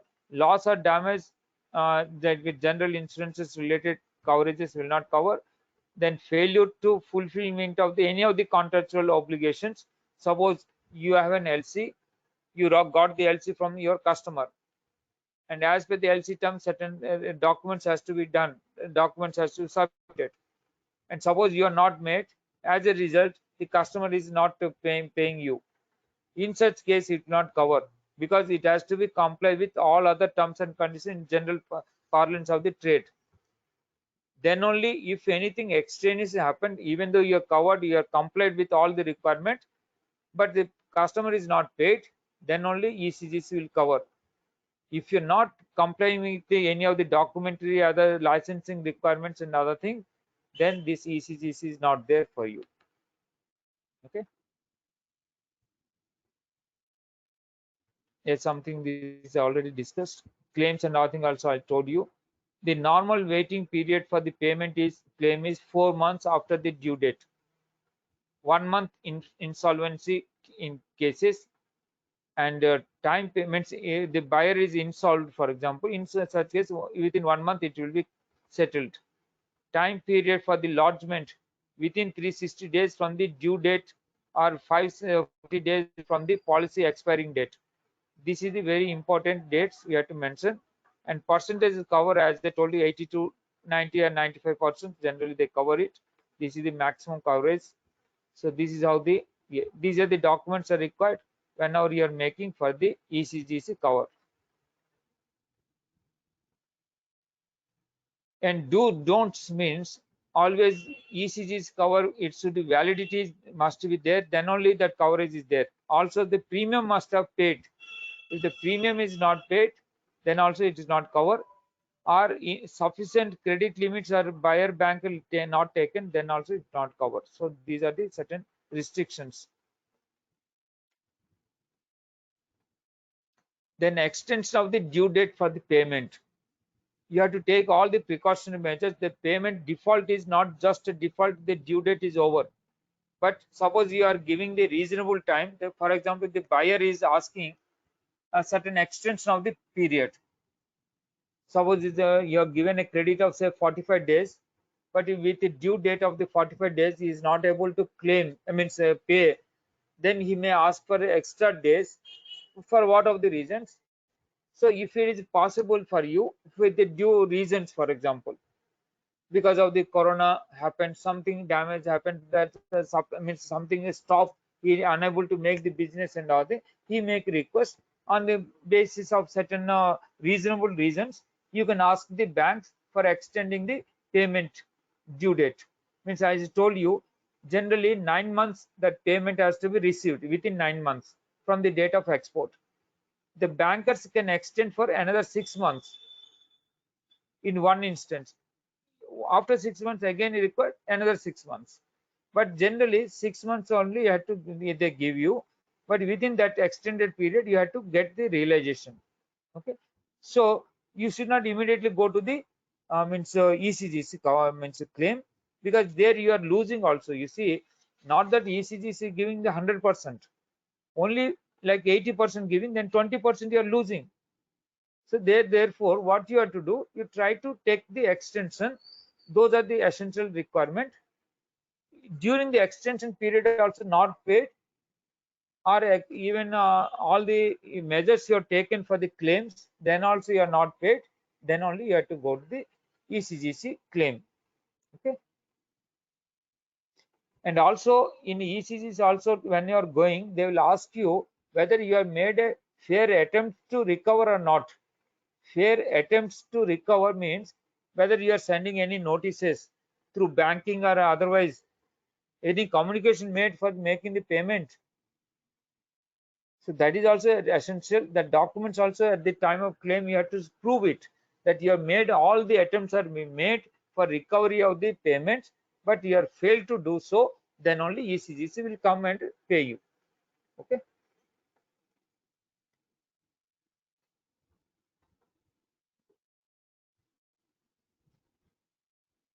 Of course, resale and these options also you can probe it. Suppose you have sent the material, but the customer is not retired the document from the bank, he has not made the payment, then is there any possibility of the resale? That option also you have to see.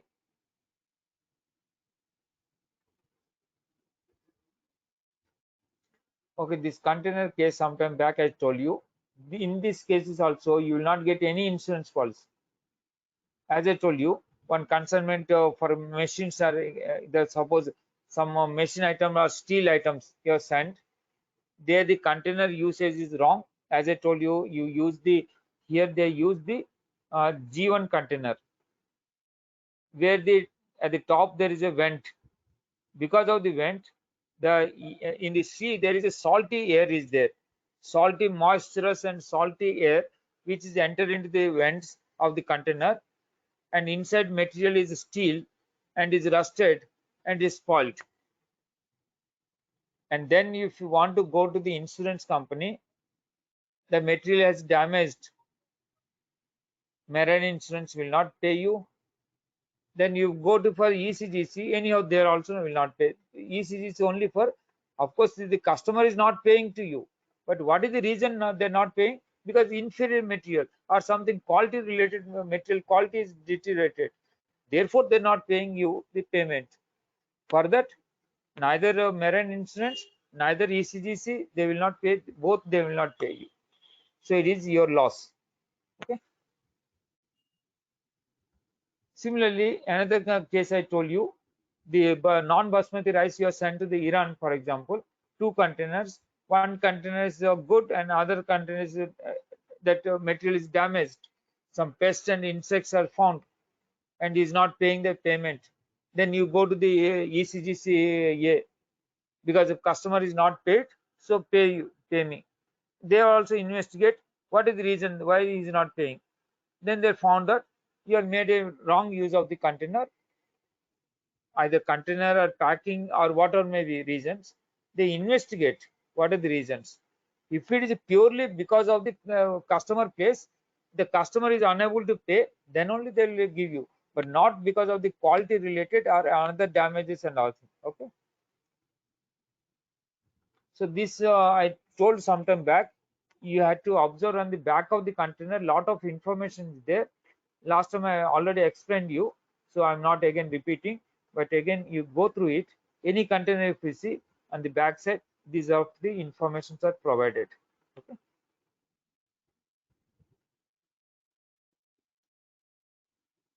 Okay.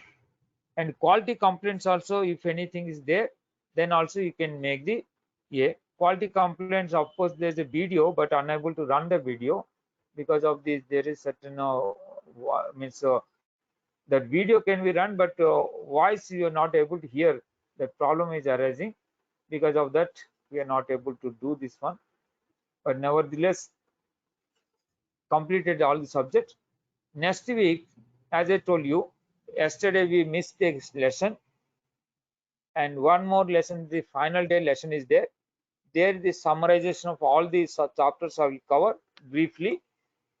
Therefore you have a overall understanding very precisely, plus some specific topics. Some of the things I will cover, like mover also we are talking about, then that is also I will cover, and any other specific if you want we can cover. And last, that is the last date. So last date, that may be Saturday, like that I will inform you, maybe likely tomorrow or day after tomorrow I will inform. So accordingly we can go for the last session. Any doubts? Sir, very thankful. We have very fair idea about DGFT, wherein customs, I think so, it is very less covered, right? Am I right? Customs Act. Customs full one session fully I covered. One session all the customs formalities covered. You may be interested only that movers, that I will tell you, no issue. But otherwise customs one full session we have covered, and many places also in the again documentation other time places also I covered about the customs. Nevertheless, again at the last date if you want, again I will brief you. Yeah, I'm very happy with the DGFT, sir. We were practical and this. Okay, very good, Thank very you. good.